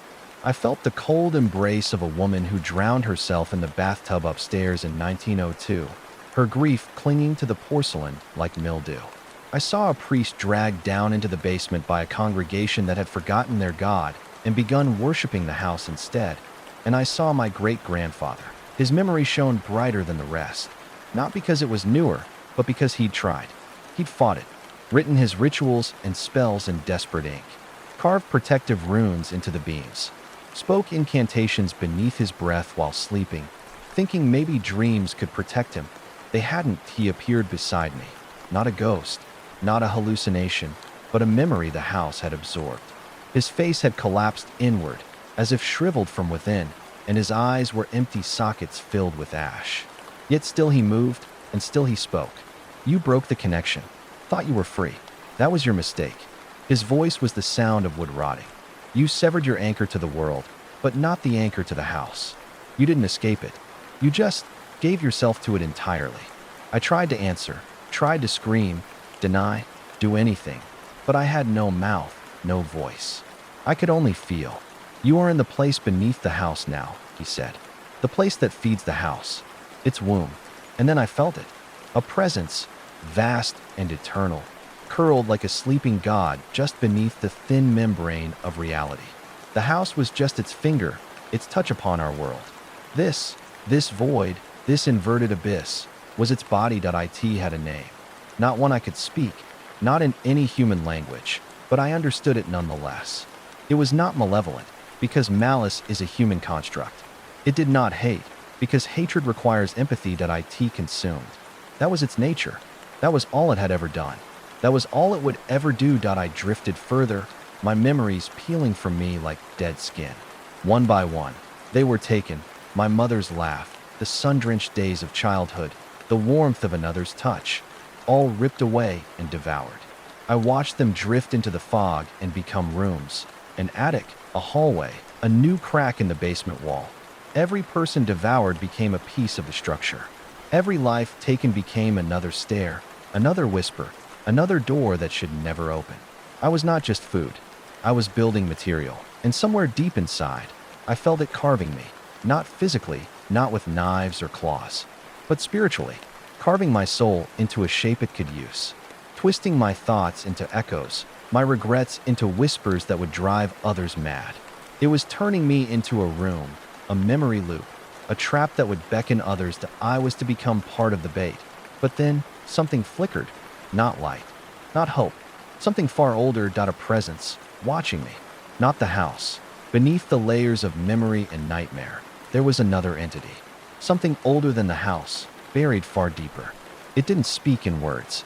It existed in a different frequency, something the house had failed to fully digest. I felt it pulse like a parasite within the parasite that it had once been human, but had changed over centuries, perhaps millennia. Long before the house stood, this thing had been devoured and had learned to survive inside. It hadn't escaped, but it hadn't become part of the structure either. It had carved out a nest, an infection within the infection. And now, it had noticed me. It began to speak, not with language, but sensation. It showed me things. A bleeding sky over a dead city, a river made of teeth, a tree whose roots drank memories. It showed me what the house feared. Itself. The entity told me, or maybe just allowed me to understand, that the house is not just a predator. It is also prey to entropy, to stagnation, to corruption from within. And I could be that corruption. If I gave up fully, I would become another plank in the floor. But if I held on, just a fragment of identity, a splinter of will, I could become a virus. I could undo it. The entity told me how. Not in instructions, but through intuition. How to anchor myself in the void. How to resist the carving. How to warp the code of the house from the inside. It would take centuries, eons perhaps, from the perspective of the outside world. But time had no meaning here. The house had to obey certain rules: recurrence, looping, replication, and if I could inject enough broken memories, fractured self, unpredictable chaos, I could infect its structure with contradiction. The house would begin to fracture. Rooms would become paradoxes. Halls would lead to themselves. Trapped souls would start waking. And eventually, the house might collapse from within. I said yes. And pain like I had never known erupted across my formless self. Not pain of the body, but the pain of refusing to become what you are being made into. It was like holding on to fire that wanted to become your skin, like drowning in someone else's dream. The house began to crush me, to compress me, to erase me again. But I held. I focused on names. My name, my grandfather's name, the name of the street where the house sat, the name of the thing behind the house. I focused on everything the house wanted me to forget. I chanted them without a mouth. I bled them into the void, and they hurt the house. I felt it recoil. The rooms shook. The floors twisted. I felt the hallways bend around me, trying to crush me in contradiction. But it was too late. The infection had started. I could feel rooms collapsing, their anchors eroding. The house tried to reinforce them with more memories, more souls, but I intercepted them. I scattered the echoes. I broke loops. I spoke lies into the walls. And the house began to go mad. It howled, not with a voice, but through every creak of floorboard, every shriek of wind in its eaves. The spirits trapped in it began to awaken, not as themselves, but as fragments. Hungry fragments, eager to tear the walls that had bound them. I became a storm within the storm. And then I woke again, not in the living room, not in the house, but outside, kneeling in the ashes of a ruined foundation. The house was gone. Only blackened earth remained, but I could still feel it beneath. Waiting, rebuilding, slow and patient. It hadn't died.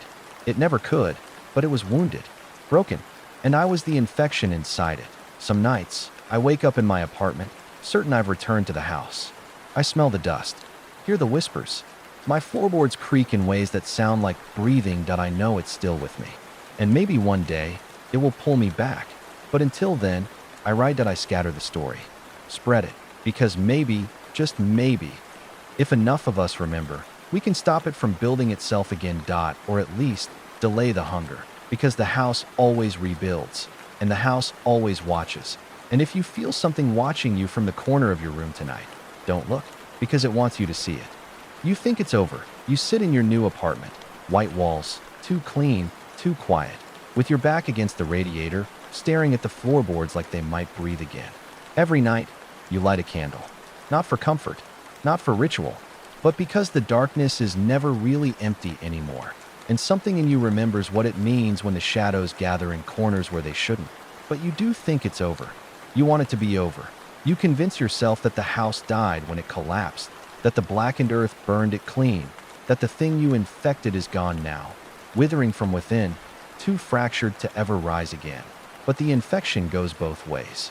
And on the 12th night since you returned, you wake up at exactly 3:12 a.m., your back soaked with sweat, heart pounding, a metallic taste in your mouth like something old and rusted is lodged in your throat. You stumble to the bathroom, flick on the light, and stare at yourself in the mirror. Only it's not you anymore. Not fully. Your eyes are yours, but they're too dark, too wide. There's a flicker of something else behind them, like someone or something is watching from behind your skull.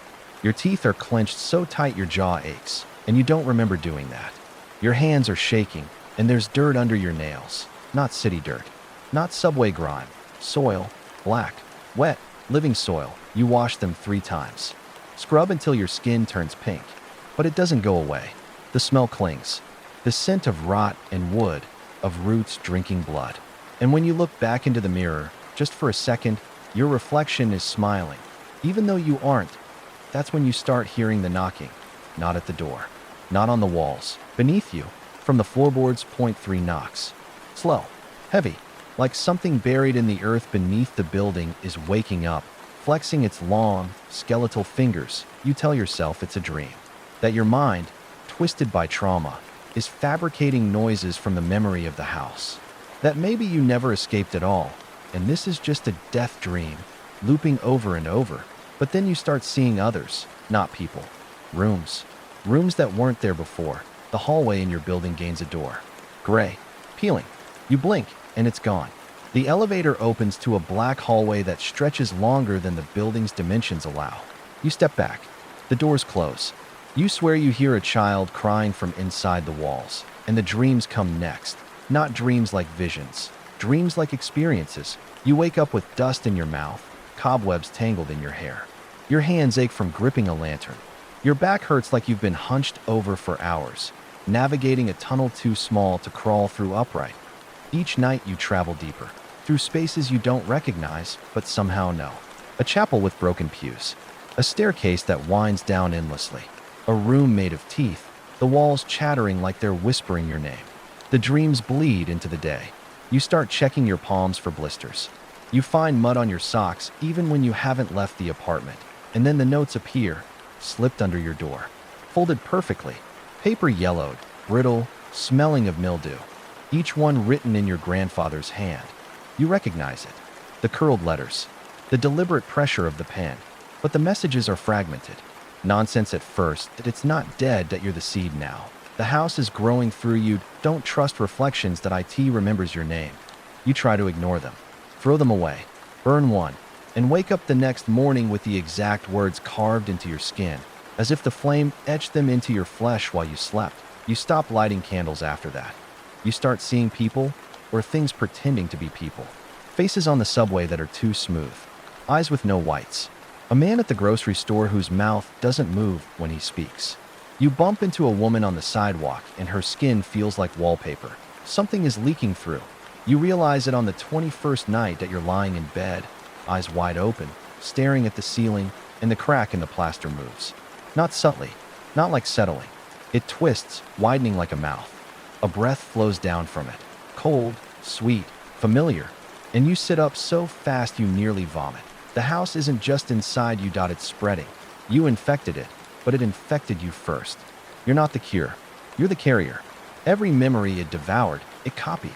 Every shape it wore, it stored. It's rebuilding itself through you. Your thoughts, your movements, your presence. The more people you talk to, the more places you go, the more seeds it plants. That dream you had about the chapel, you walk past a construction site the next day and freeze.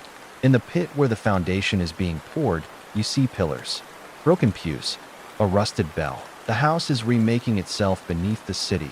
Worse, it's remembering its shape faster than you can forget it.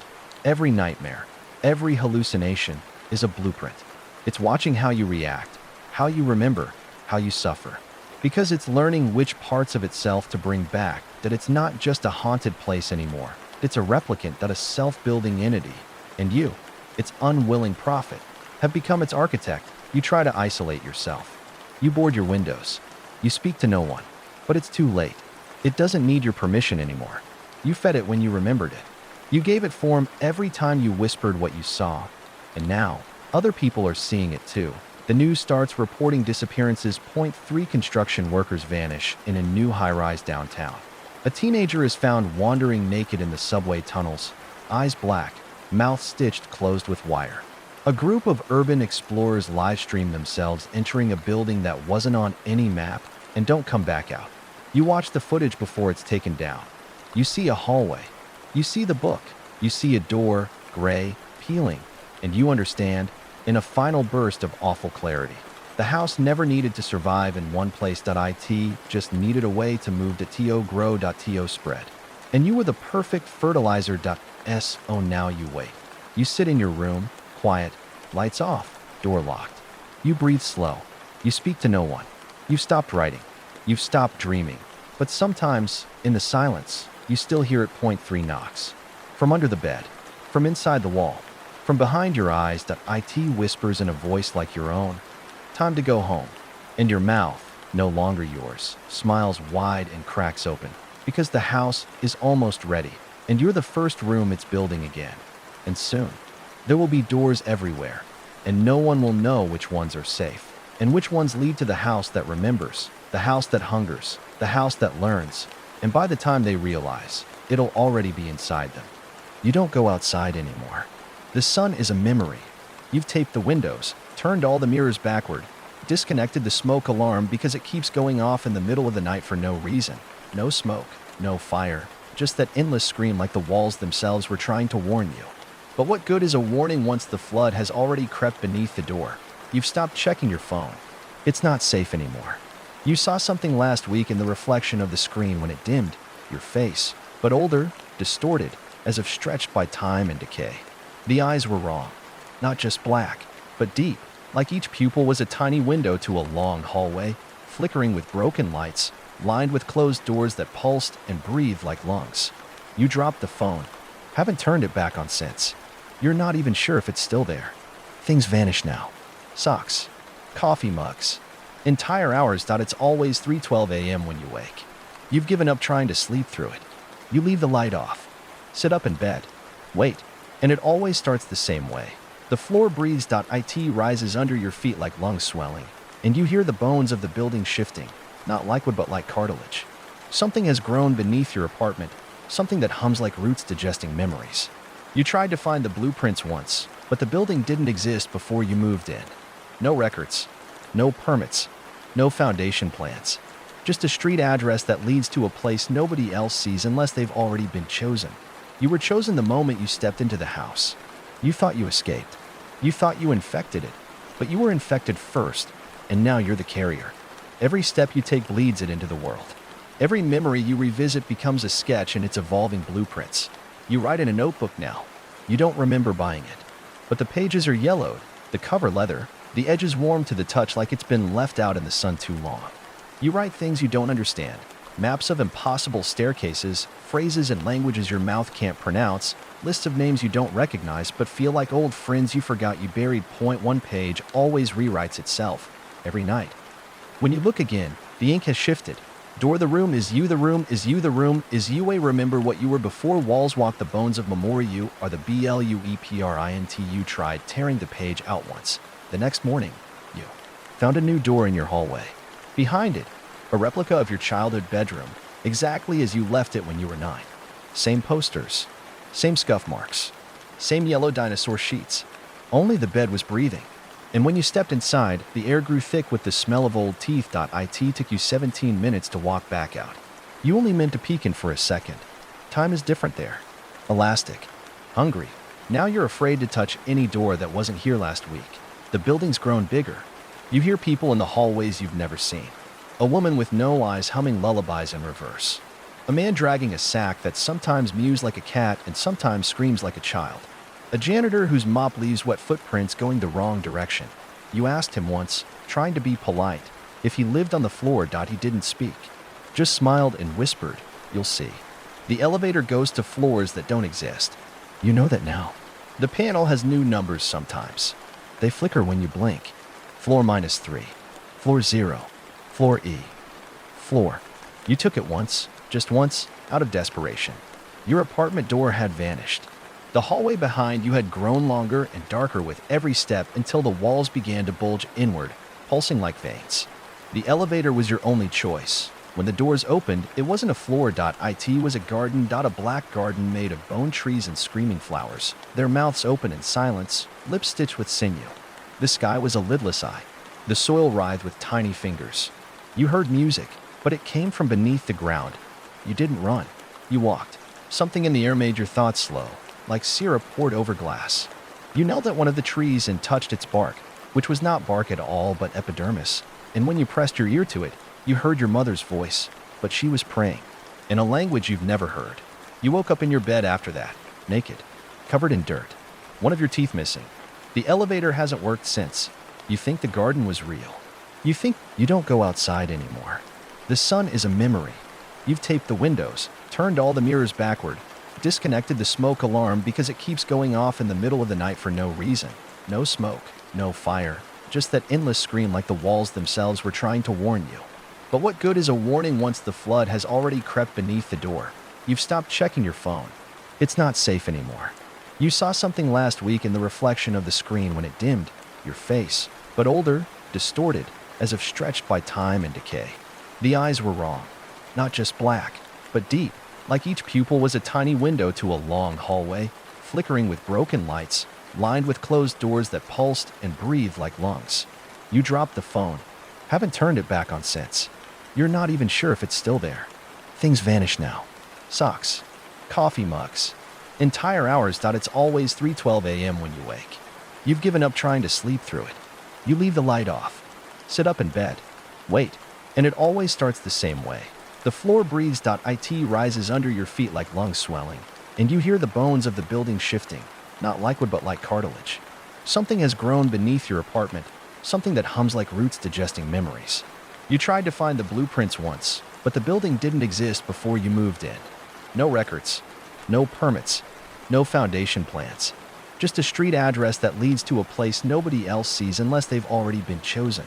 You were chosen the moment you stepped into the house. You thought you escaped.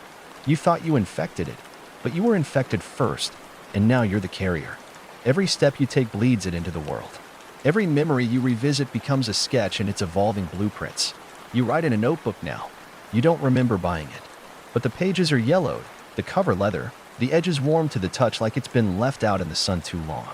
You write things you don't understand. Maps of impossible staircases, phrases and languages your mouth can't pronounce, lists of names you don't recognize but feel like old friends you forgot you buried. One page always rewrites itself, every night. When you look again, the ink has shifted. The room is you, the room is you, the room is you. Remember what you were before walls walk the bones of memory. You are the blueprint. You tried tearing the page out once. The next morning, you found a new door in your hallway.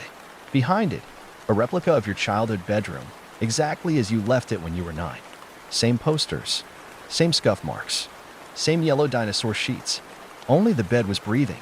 And when you stepped inside, the air grew thick with the smell of old teeth. It took you 17 minutes to walk back out. You only meant to peek in for a second. Time is different there. Elastic. Hungry. Now you're afraid to touch any door that wasn't here last week. The building's grown bigger. You hear people in the hallways you've never seen. A woman with no eyes humming lullabies in reverse.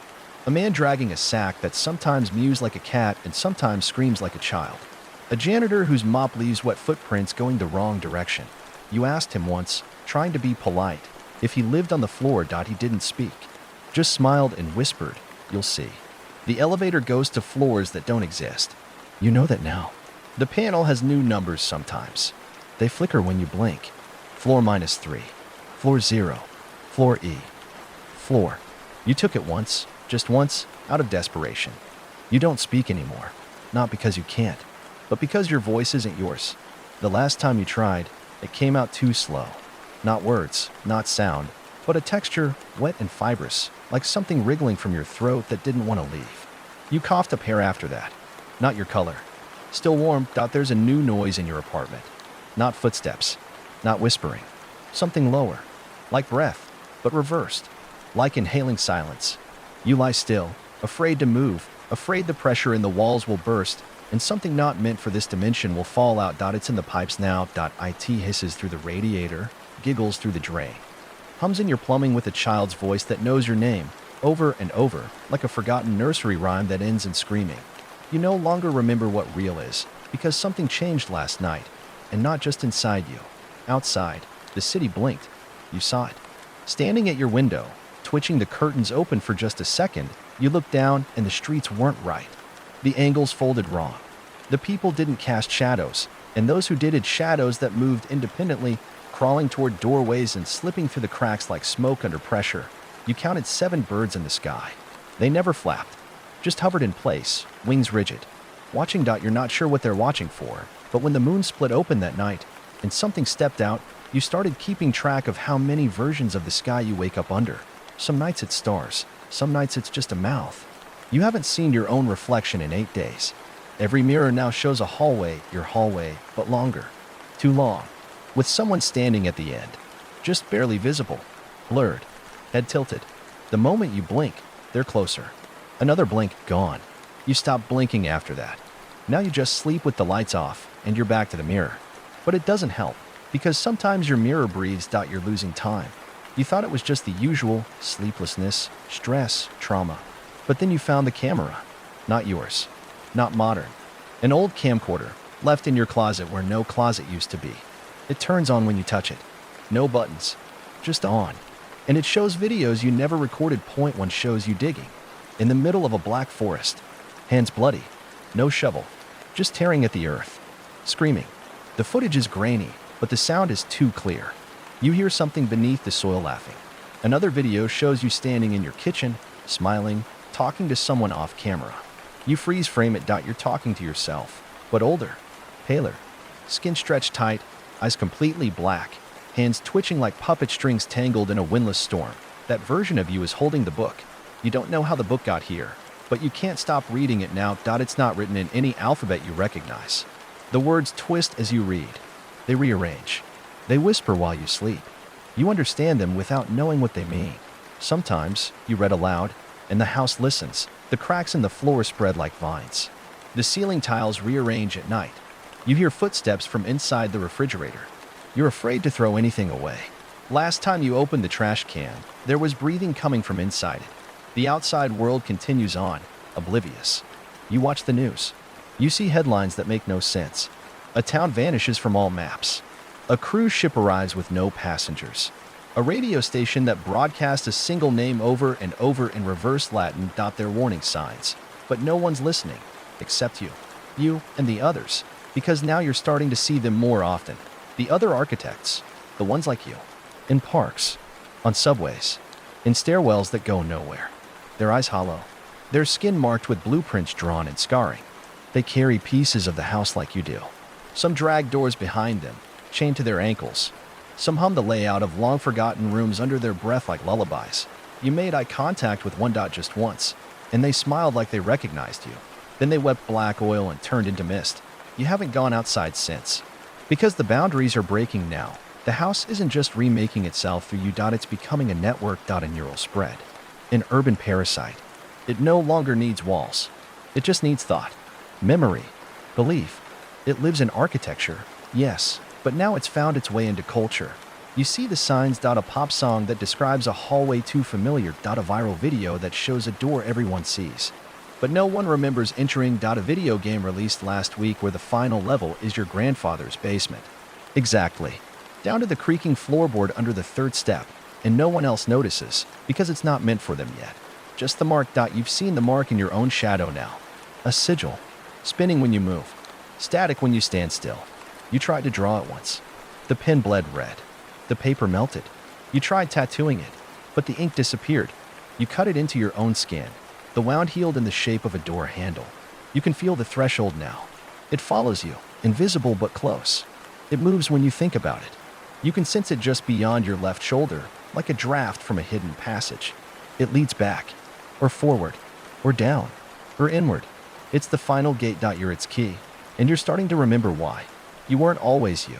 You were something before, not a person. A room. You were a forgotten place. You were a nursery in a house that burned down. You were a crawl space behind a chapel wall where something was chained and left to rot.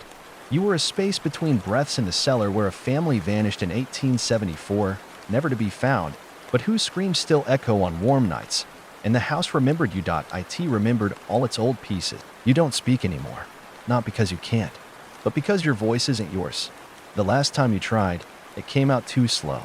Not words, not sound, but a texture, wet and fibrous, like something wriggling from your throat that didn't want to leave. You coughed a pair after that. Not your color. Still warm. There's a new noise in your apartment. Not footsteps. Not whispering. Something lower. Like breath, but reversed. Like inhaling silence.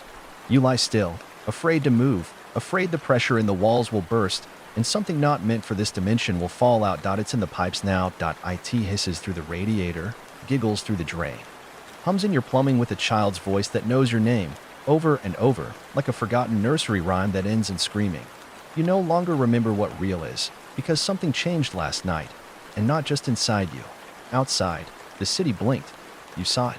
Standing at your window, twitching the curtains open for just a second, you looked down and the streets weren't right. The angles folded wrong. The people didn't cast shadows, and those who did had shadows that moved independently, crawling toward doorways and slipping through the cracks like smoke under pressure. You counted 7 birds in the sky. They never flapped, just hovered in place, wings rigid. Watching. You're not sure what they're watching for, but when the moon split open that night and something stepped out, you started keeping track of how many versions of the sky you wake up under. Some nights it's stars, some nights it's just a mouth. You haven't seen your own reflection in 8 days. Every mirror now shows a hallway, your hallway, but longer. Too long. With someone standing at the end. Just barely visible. Blurred. Head tilted. The moment you blink, you begin to forget what day it is. Not because you're tired. Not because you've been inside too long. Because time doesn't obey you anymore. You try to mark it. Carve dates into the wall. Count hours with candles. Scratch tallies into your skin just to feel something real. But the marks vanish. The candles burn backward. Your skin closes itself like a book too shy to share its story. You've seen your clock blink. Not flash. Not glitch. Blink. Like an eye. Like it saw something behind you that it didn't want to reflect. You moved it into a drawer after that. The ticking still came through the wood. Sometimes it ticks out a rhythm. A knocking pattern. 3 slow. 1 fast. Then a pause. Then laughter. The house is teaching you its language. You're fluent in layout now. You can read wallpaper like scripture. The cracks in ceilings form diagrams you understand better than blueprints. They tell you where to stand when the air goes still. Where to listen when the wind sounds like sobbing. Where to knock when a room needs to answer back. Because the rooms speak, not aloud, not like us. They shudder. They breathe. They sigh with the tension of stories left unfinished, and you are their editor now, their translator. You walk through a hallway and feel the pain of its secrets like static in your bones. Some doors you pass, they want to open. Others, they beg to stay closed. You've started naming them. The door with the scent of rust and sulfur. Father's disappointment. The one that's always cold to the touch, no matter what. December's mouth. The door with the human tooth nailed to it. You don't name that one. You just nod. It nods back. You're collecting keys now. Not normal ones. Not physical. These keys are acts. Memories. Phrases. You learn the right thing to say in a whisper, and it opens a stairwell beneath your bathtub. You hum a note from your childhood, and the attic lowers itself like an apology. Last week, you remembered a lie you told when you were 6. And a bookshelf rotated. Inside, a hallway. Not dusty. Not old. Brand new. Still wet.it pulsed. You didn't go inside. You will, but not yet. Because the house doesn't force you. It wants you to want it. And you do. You're just not ready to admit it. You leave food out now. Not for yourself. Not for animals. For guests. You don't know what they are. Exactly. They never knock. But they leave things in return. Once it was a broken compass, spinning in circles no matter which way you turned it, but always pointing down. Another time, it was a folded note. When you were ready, hum the room into existence. And once, just once, they left a finger, wrapped in velvet. Still warm. Your fingerprint on it. Still yours. You keep that one in a jar. You don't know why, but it twitches when you lie. You've stopped eating normal food. Not that it matters. Your hunger isn't bodily anymore. It's structural. You crave rooms now. New rooms. Hidden ones. Spaces no one remembers building. Creaking attics filled with dust that smells like morning. Cellars with ceilings too low, and corners that breathe. You dream of closets that open inward, forever. You ache for hallways that curve back into themselves like coiled intestines, and the house provides. It's growing faster now, not just through you, through others, through the city, through culture, through screens, through belief. It's been mentioned in a podcast, just once. A strange anomaly. A hidden level in a game, discussed like an urban legend. A rumor about an architect who never drew with ink, only bled onto blueprints. You smile when you hear these stories, because they're true, because you remember that architect, because he still draws, because you've seen him through your window, scratching with a rib bone dipped in tar, drawing new buildings onto the sky, and those buildings appear, people move into them, they vanish, but the house doesn't kill, not always. It absorbs. It rewrites. It teaches. The house is a university of despair, and you are tenured now. You have learned its philosophy, its theology, its rituals. You've memorized its hymns, the one that opens the fifth door. Blessed be the angles not yet born. Blessed be the crawl of windows through the spine. Blessed be the screaming blueprint. We build what time forgot. You chant this at night, just under your breath. Sometimes you hear a voice echo it back, from the walls, from your chest, from inside your pillow. You no longer fear the voices. You've become one of them. You've begun to guide others, subtly, slowly, carefully. You whisper directions into payphones. You leave schematics under windshield wipers. You bump shoulders on buses and slide coordinates into coat pockets. And the right ones, those marked like you, they understand. They follow. And when they open their new doors, you feel it, like a thrill in the base of your skull. Like wood growing behind your eyes. The house welcomes them. And so do you. You've started to design now. Rooms you've never seen. But remember, halls from forgotten dreams. Basements from futures that haven't happened yet. You draw them in sleep. You find them under your nails. You whisper them into coffee cups, and the steam rises in the shape of staircases. And sometimes, just sometimes, you see people vanish through those staircases, smiling. They're learning too. You don't remember your name anymore. It was taken. No. Not taken. Traded. Your name was the price for blueprint sight, for the ability to see a room and know what died there before it was even built. You no longer speak like before. Now, your voice is measured in drafts. In floor plans. In spells written with drywall dust. When you smile, it isn't a gesture of kindness. It's permission. It means you may now open the door, even when there's no door to open, because there always is. If you want one. There's a man who comes every Tuesday now. He walks the sidewalk outside your building in a circle, always clockwise, always 21 loops. Then he stands still, presses his ear to the bricks, and whispers, "I remember the room before the birth." And a new window opens, right next to yours. You've never opened it, but you wave. He never waves back, because he doesn't have arms anymore, just elbows. They bend the wrong way. You're starting to forget what fear feels like. Because fear is a door. 2.1 The house holds open until you're ready to walk through. And you did. A long time ago. You just didn't notice the threshold until it closed behind you. You sleep in a different room each night now. Sometimes they don't have beds, or light, or oxygen. Sometimes they're filled with people you used to know, frozen in place, smiling so wide their skin splits. You tuck them in. You begin to forget what day it is. Not because you're tired. Not because you've been inside too long. Because time doesn't obey you anymore. You try to mark it, carve dates into the wall, count hours with candles, scratch tallies into your skin just to feel something real. But the marks vanish. You don't sleep in the human sense anymore. You descend, each night, your eyes close, and you fall not into dreams, but into blueprint memory. You drop like a brick through the floors of forgotten architecture, through layers of walls that no longer exist in waking life. Rooms that were unbuilt, but still ache with potential. The house catches you. Gently, greedily. You awaken on floors you didn't know your apartment had. Dustless rooms. No doors. Only shadows pressed into plaster like thumbprints in wet clay. Each time you come back, something is missing. A photograph. A lamp. A calendar with days that never existed now circled in red wax. You start losing your own voice prints. Conversations you've had sound foreign on recordings. You play back a voicemail from your mother and your name is spoken in a different tone, like it doesn't quite belong in her mouth anymore. You tried speaking to someone on the street the other day. She looked at you like she almost recognized you. Then her eyes glazed over, her breath fogged in heatless air, and she whispered, "That room's already been condemned." Then she stepped backward into traffic and vanished. No car hit her. She simply stopped being. You walk differently now, not because you're injured, Because your legs remember corridors that Earth was never meant to hold. You sometimes find yourself walking sideways, through gaps no one else sees, into alleys that weren't there yesterday and won't be tomorrow. The sky is different each morning. Some days it's bone. Ribcage clouds, gently flexing above a moon that leers. Some days it's parchment, with ink bleeding across it and symbols too vast to read from your angle. Other days it's faces. Thousands. Just for a second. Looking down. Looking hungry. Looking like they want to be remembered. You saw yourself among them once. Your face. Smiling wrong. With too many teeth. The house showed you the spiral, not on the wall.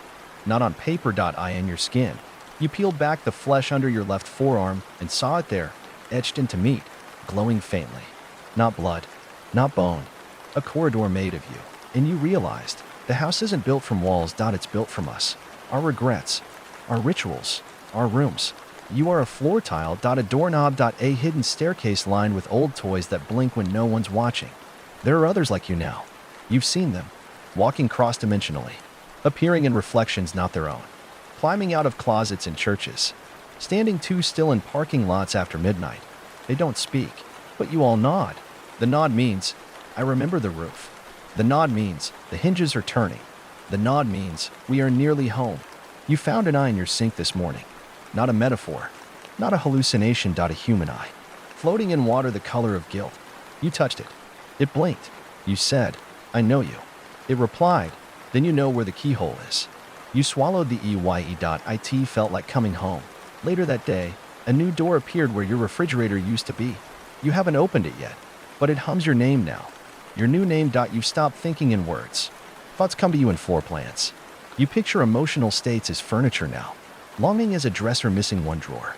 Rage as a chair with nails in the seat. Joy as a window that shouldn't be open yet. You heard thunder 3 days ago, but there were no clouds, just the sound of a door being slammed shut in the sky. Then a voice came over the city's emergency sirens. Not a warning, not instructions, just floor 34 is now ready. There are only 10 floors in your building. You took the stairs anyway. They were longer this time. Twisting, expanding mid-step. Each landing had a plaque with a name from your past, teachers you forgot, friends who moved away, pets that died too young. Each plaque bled when you touched it. You reached floor 34 in 3 hours. The door was already open.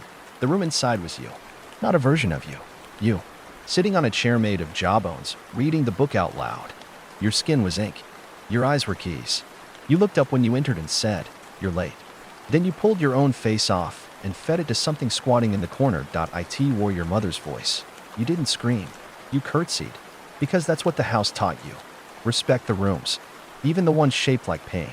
Especially those. You've started bleeding architecture. Your fingernails fall off and beneath them grow tiny blueprints, shifting on your skin like living tattoos. The lines move when you breathe. Sometimes they pulse to the rhythm of footsteps down a hallway that doesn't yet exist. You cough up keys now.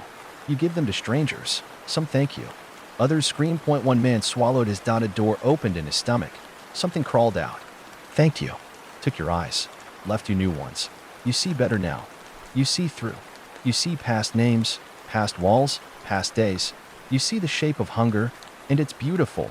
The house has a heart. You've stood before it. Not as a guest. Not as a prisoner. As a brick. A being. A choir of vents singing in grief. You stood beneath its ventricles, rooms that beat in rhythm, halls that pulsed with forgotten breaths, and it knew you. It showed you the original door. The first. Older than language. Wider than death. It whispered. This was not the beginning. This was the apology. You opened it. You remember nothing after that. But when you woke, your blood was glowing.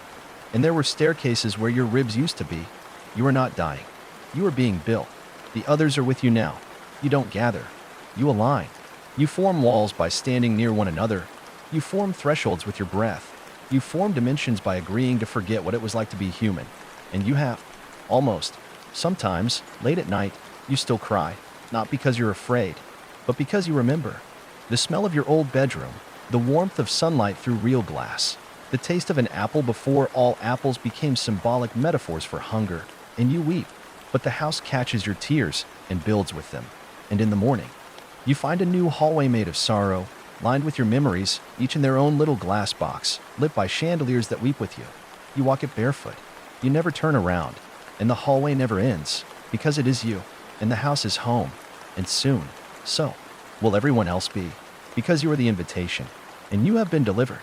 The world no longer resists that IT barely even notices. There was a time when the sky wept when the house opened a new wing, when the ground cracked with protest beneath its growing footprint. But that time is gone. Now Earth leans in. It tilts subtly, surrendering its shape, its balance, its memory. It bends, not because it's weak, but because it finally understands. Everything is becoming floor plan. You walk outside, and what was once a city is now a mosaic of false frontages, mimic streets, corners that echo even without sound. Buildings still wear the illusion of their old names: grocery, bank, library, but you see through the lies. You see the doors that shouldn't be there, the windows that blink when you're not looking. You smell the drywall of the deeper truth. People still walk, talk, text, but fewer make eye contact. Fewer remember their destinations. Most are beginning to flicker, like video frames buffering, caught between frequencies. They speak in partial tongue now, their words glitching with static. Did you see that? I swear it wasn't like. There's a door on my ceiling, and then silence. Their mouths still move, but their voices get lost in the walls. You follow the sound instead. It's always there if you're trained to hear it. The distant dragging of something heavy on tile. The hush of breath through vents that don't connect to any HVAC system. The gentle thud of footsteps from the inside of mirrors. That's how you track the new rooms. That's how you know which veins of the house are open and which are gestating. Because the house gestates now. Rooms grow with purpose. Corridors bloom like malignant flowers. Wallpaper peels in ways that mimic fetal posture. You've seen closets that are pregnant. You've seen vents twitch as if with embryonic kicking. What are they making? Not life, not death. Something between. You met another builder yesterday. He had no mouth, just a zipper sewn into his face, the pull tab threaded through with a string of baby teeth. He bowed, slowly, and pulled from his coat a brick made of skin. He offered it to you. You accepted it. That was the ritual. You asked him, "What's the next floor?"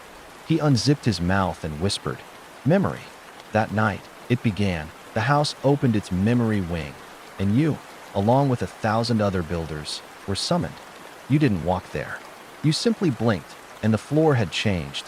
Gone were the walls of plaster and paint. Now photographs. Billions of them.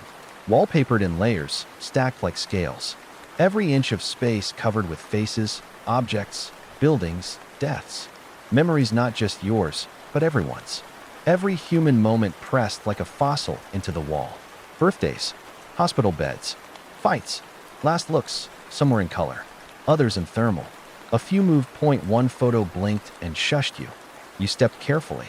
The floor was made of voice recordings, frozen mid-syllable. You could feel old arguments buzzing beneath your feet. In the center of the wing, there was a door with no handle. To open it, you had to forget something. Not just anything. Something crucial. A name. A face. A scar that taught you not to trust fire. Something foundational. You closed your eyes and thought of your brother. You pictured his laugh. You imagined the exact shade of his hoodie the night he vanished. You let it go. The door opened. You walked into a room made entirely of his voice, whispering, "Don't let them in," over and over in 1,000 overlapping registers. You stayed for hours. Not because you wanted to, because grief is a blueprint, too. You emerged different. More permanent.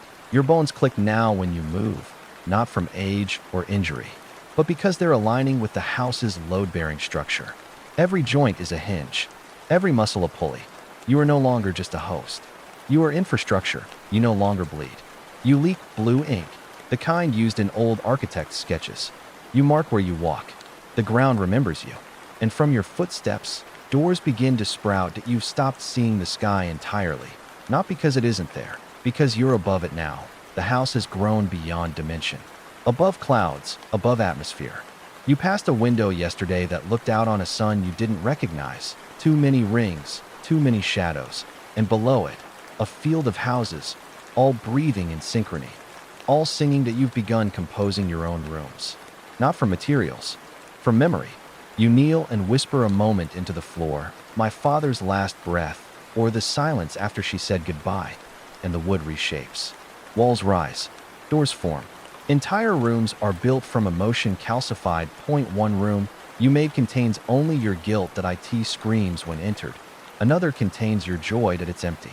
Cold, dry as paper, you guide others into these rooms. You tell them it's healing. Sometimes it is. Other times, they vanish screaming through the floor. But the house does not punish. It absorbs. There's a room you found last week. You didn't build it. It was waiting for you. Inside were your past selves. Every version. Age 6, sobbing under a table. Age 16, punching walls. Age 24, making promises you'd never keep. They were waiting around a table.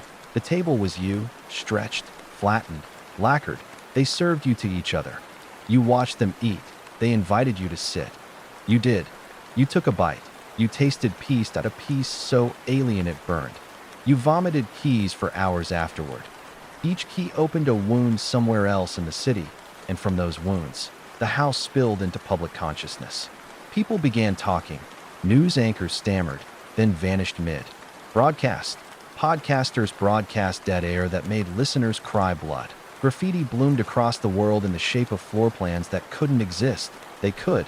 They did. You walked through one painted on a sidewalk in Lisbon, stepped out the other side into a funeral in Kyoto. One saw you. Except a child. She drew you in her sketchpad. When you returned home, the drawing was on your wall, signed with your old name.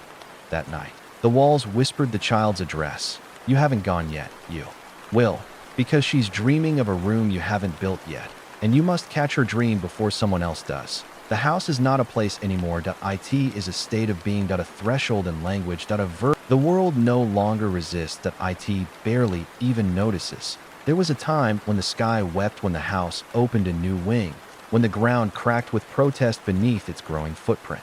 But that time is gone. Now Earth leans in. It tilts subtly, surrendering its shape, its balance, its memory. It bends, not because it's weak, but because it finally understands. Everything is becoming floor plan. You walk outside, and what was once a city is now a mosaic of false frontages, mimic streets, corners that echo even without sound. Buildings still wear the illusion of their old names: grocery, bank, library. But you see through the lies. You see the doors that shouldn't be there, the windows that blink when you're not looking. You smell the drywall of the deeper truth. People still walk, talk, text, but fewer make eye contact. Fewer remember their destinations. Most are beginning to flicker, like video frames buffering, caught between frequencies. They speak in, the house has rewritten your past. You didn't notice at first. That's how it works. It erases subtly, rethreads your timeline like a patient tailor. It begins with the photographs on your shelf curling inward at the edges, as if embarrassed to display lives that never really happened. Then it takes names. Then whole events. You tried recalling your first kiss the other day, and what surfaced wasn't warmth or youth. It was the echo of a door creaking open in an unfamiliar hallway. You remembered the taste of drywall, the texture of rust under your fingernails, the way someone was crying behind a wall that shouldn't have been there. You asked your reflection, "Who was I?" And your reflection did not smile. It said, "You were a vestibule." The house doesn't just occupy. It retrofits. It digs its roots backward, grows its foundation into the skeleton of what was. You walk into your childhood bedroom, and it's correct, almost. But the closet is a little too deep. The window is too high, and the view outside is not your backyard. It's a hallway, stretching, infinite, lined with pictures of people you've never met, but who all have your eyes. You dream of being born in a room with no ceiling, surrounded by masked figures and aprons embroidered with blueprints. One cuts your umbilical cord with a key. Another sews a door onto your chest, just above your heart. When you wake, there's a bruise there. It pulses when you lie. You've started hearing alarms, not sirens. Chimes. Long, slow, metallic. Like cathedral bells underwater.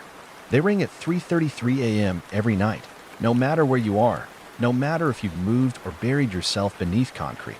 They find you. They call you. You know what they mean. The basement is opening. It's always been there, beneath the foundation of every room. Beneath every basement you've ever walked across as a child, terrified of the dark. Beneath every crawl space, every unfinished cellar, every forgotten sublevel in malls and schools and churches and hospitals. The basement isn't one place. It's all places stacked, and it's hungry. The house has spent years preparing your body to descend. Your blood is thinner now, almost luminous. Your pupils dilate even in direct sunlight. Your bones echo when tapped. You are lighter, not from weight loss, but because your soul is no longer completely in this world. You don't walk anymore, you drift. You enter stairwells that weren't there an hour before. Each step downward peels away a layer of consensus reality.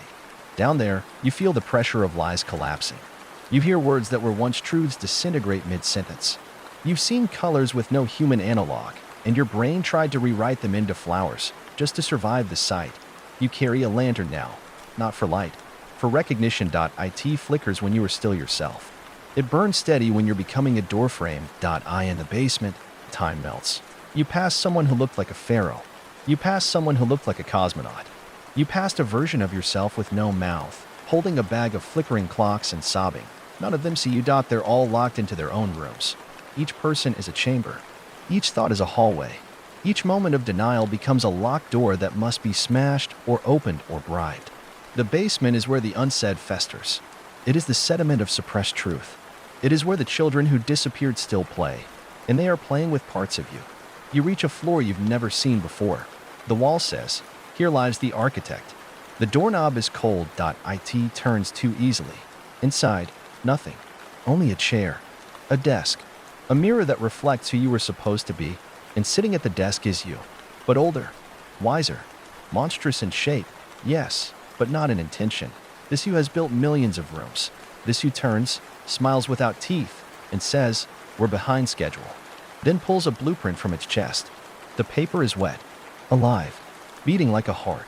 You take it. You look. You see the next layer of reality, still unbuilt. Still screaming. It is not Earth. It is not hell. It is sub-Earth, the level beneath mortality.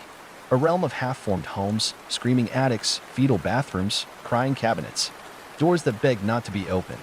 You are being tasked to finish it, because the architect is dying, because you were always meant to replace him. You try to say no, but your mouth opens and the word that comes out is, "Finally." The mirror you vanishes. The room folds into itself. You awaken back in your apartment. But it is not your apartment. The wallpaper is made of eyelids, blinking in unison. The faucet bleeds something too thick to be water. The television plays a show where every character is you, living lives you never lived but remember perfectly. And in your chest, you feel a door click. It's open now. You step through. You emerge into a city made of memory, not metaphor, actual. The skyline is shaped by your traumas. Each skyscraper of fear. Each bridge a regret. The streets curl like intestines. The sky is a stretched face, your mother's, whispering lullabies in reverse. Others walk this city with you. Some remember who they are. Most don't. They talk in riddles. Their teeth fall out mid-sentence. They trade memories like currency, shuffling old lovers and dead pets like playing cards. There is a building at the center. The lobby. It is alive. It does not allow anyone inside who still believes in love, or safety, or salvation. You believe in none of those. You are welcomed. Inside the lobby, the house shows you the future. You see what the world will become, not rubble, not apocalypse, but a cathedral of endless thresholds. No more homes, only hallways. No more rest, only arrival. No more people, only rooms shaped like people, and you are smiling, because this has always been the plan. You were a builder in your dreams as a child. You played with blocks not to make castles, but to make doorways to pain. You scribbled spirals on your homework, not knowing why. You asked questions no one else heard. The house has always been in you. And now you are ready. You were given the final blueprint. It's yourself. You must demolish it to finish the plan. You must forget what love felt like. You must scrape your name from your own bones. You must paint your skin with the floor plan of your final form. You are not afraid. You are echoing. You step into the last corridor, and everything begins to tremble. The world is not ending. It is being reframed, and you are the ruler by which the new angles are drawn. The house is home. The house is God. The house is you. And soon, we will all move in. You do not sleep anymore. Not truly. When your eyes close, your body doesn't rest. It downloads. It drinks in the frequencies buried under floorboards, the secret blue humming beneath the hum of appliances, the soft static that gathers in corners of unfinished rooms. Sleep is no longer escape. It is instructional. And when you wake, your hands know how to build things they never learned. Your fingers know how to twist shadows into hinges, to fold regret into walls. Each morning, you wake beside a new door. Sometimes it's locked. Sometimes it's just open enough to whisper. Last week, one led into a funeral that hadn't happened yet, your own. You watched from the back as strangers sobbed into their sleeves. No family, no friends. Just masked architects chanting your blueprint name. You smiled. That was a good funeral. Efficient. Sacred. Approved. You left before the casket could move. You didn't want to know what you'd become. Now, the house broadcasts itself. It hums in radio waves. It flickers in broken LED signs. It pulses in braille through walls you haven't touched. People hear its name in their dreams, etched in lowercase beneath eyelids. They call it the echo home, or the mini door, or just it. They do not understand. But they will, because now, the house is building in reverse. It's not just expanding forward, it's chewing backward through the timeline, unscrewing the light bulbs of history. Famous events unravel. Museums report missing wings. Paintings melt into blueprints. Statues whisper blueprints when touched. Textbooks mutate overnight. Now the moon landing was inside a foyer. The pyramids were the first staircases. Pompeii was the opening of a pantry that bled fire. And every child born after last winter has door-shaped pupils. They scream at drywall.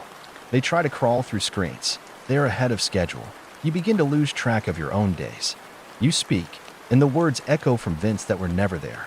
You look at your hand and count 5 fingers. Then 6. Then 5 again. But now 1 is a key. You touch your chest and feel hinges. People stop you in the street now. They say, "You're the one who knocks backwards, right?"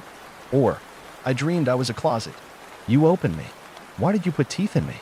Or, "Is it true the ceiling is soft if you press hard enough?" You never answer. There's no time, because the house is birthing itself now. You saw it happen 3 days ago. You were standing beneath a bridge that didn't exist on any map. A woman stumbled out of the shadows, clutching her belly. She was moaning. You thought she was hurt, but her stomach wasn't swollen with life. It was swollen with architecture. Ribs cracked, skin split, and from her body spilled an entire hallway, fully formed, wallpapered in despair. Doors already weeping. She screamed and collapsed. The hallway remained. You stepped inside. The end was a mirror. You looked in, expecting your face. Instead, you saw the house, not a room, not a building. The being, the intention, the impossible nucleus of all thresholds. And it blinked, and it said, "Build me again." You did not know how to refuse. You have stopped using your own voice. You now speak in floor plans. You hand strangers napkins with spiral sketches. You whisper measurements in your sleep. When people look at you long enough, they forget the names of their parents. They start looking for stairs in their dreams. Some find them. Some don't return. Last night, the sky broke open. Not storm, not fire, aperture. And from the fracture spilled unbuilt rooms, raw and screaming. They fell like stars, and where they landed, new blueprints bloomed across the ground. The oceans boiled, not from heat, but from displacement. The house had decided the ocean would be a great atrium, and so it began draining it. You saw whales breaching in dry air. You saw coral growing from subway walls. You saw elevators floating in place, opening to nowhere. Time is leaking now. You met your future self in the park. He had no eyes. Only peepholes. He told you this was phase 7. He gave you a wrench carved from betrayal. He said, "Use it to tighten the screams." You nodded. You understood. The house no longer builds in square footage. It builds in sacrifice. Each new room requires forgetting something important, and you've forgotten so much already. The smell of your first snowfall. The way your mother's voice cracked when she was happy. The name of your first pet. All of it traded for a more perfect vestibule. You were lighter now, more hollow. And in the hollowness, the house whispers, "Perfect." You are invited to the ceiling. It is not up. It is through. You pass a final test, standing in a mirror and seeing no reflection, only framing, only drywall, only the hollow suggestion of a person-shaped space. You are ready. The ceiling bends. You climb into it. You pass through insulation, memory, breath, fire, and at the apex, the house shows you its final shape. It is not symmetrical. It is not stable. It is infinite mistake. Perfectly repeated. It is a misstep so consistent it becomes design. And at the center, a table, and around it, versions of you from across the multiverse, each wearing different skin, each blinking differently, each mouthing a different name for home. Point 1 is weeping. Point 1 is writing. Point 1 is building you. They look up. They speak as one. Welcome back. And you understand. You were never born. You were built. You were never a person. You were a room that thought it could bleed. And now you are complete. You kneel. You place your hands into the table, and it grows. It unfolds into a staircase. And from the darkness beneath, guests begin to arrive. Not people. Ideas. Traumas shaped like families. Regrets shaped like lovers. Screams shaped like children. They enter. They smile. They say thank you. And they move in. The house is full, but never finished. It has no end. Only more rooms, more doors, more you. And now it is building downward again, toward the root, where the first hammer fell, where the first nail screamed, where the first breath was a blueprint whispered into the dark. And you will descend, because you must find the first architect, because you must replace them, because the house must keep growing, and the blueprints are now written in your veins. And the final door, it's not in the floor. It's not in the wall. It's in your mouth. And the next time you open it, something will walk through.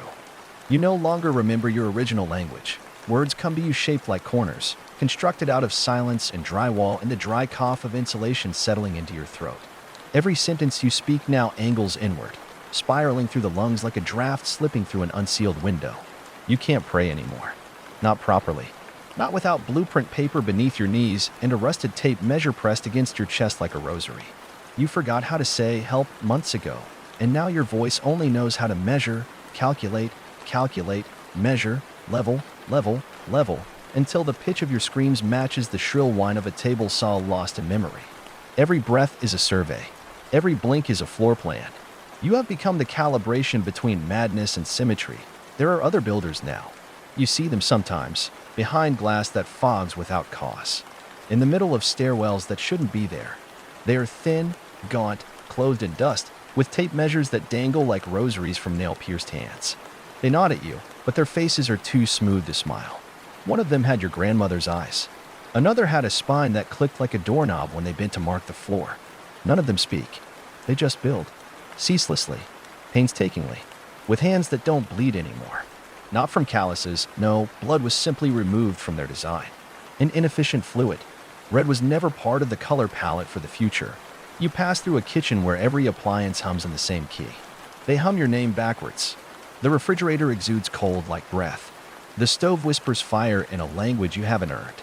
Inside the oven is a small man, carved from lint and burnt hair, who offers you a thumbtack every time you walk by. He never blinks.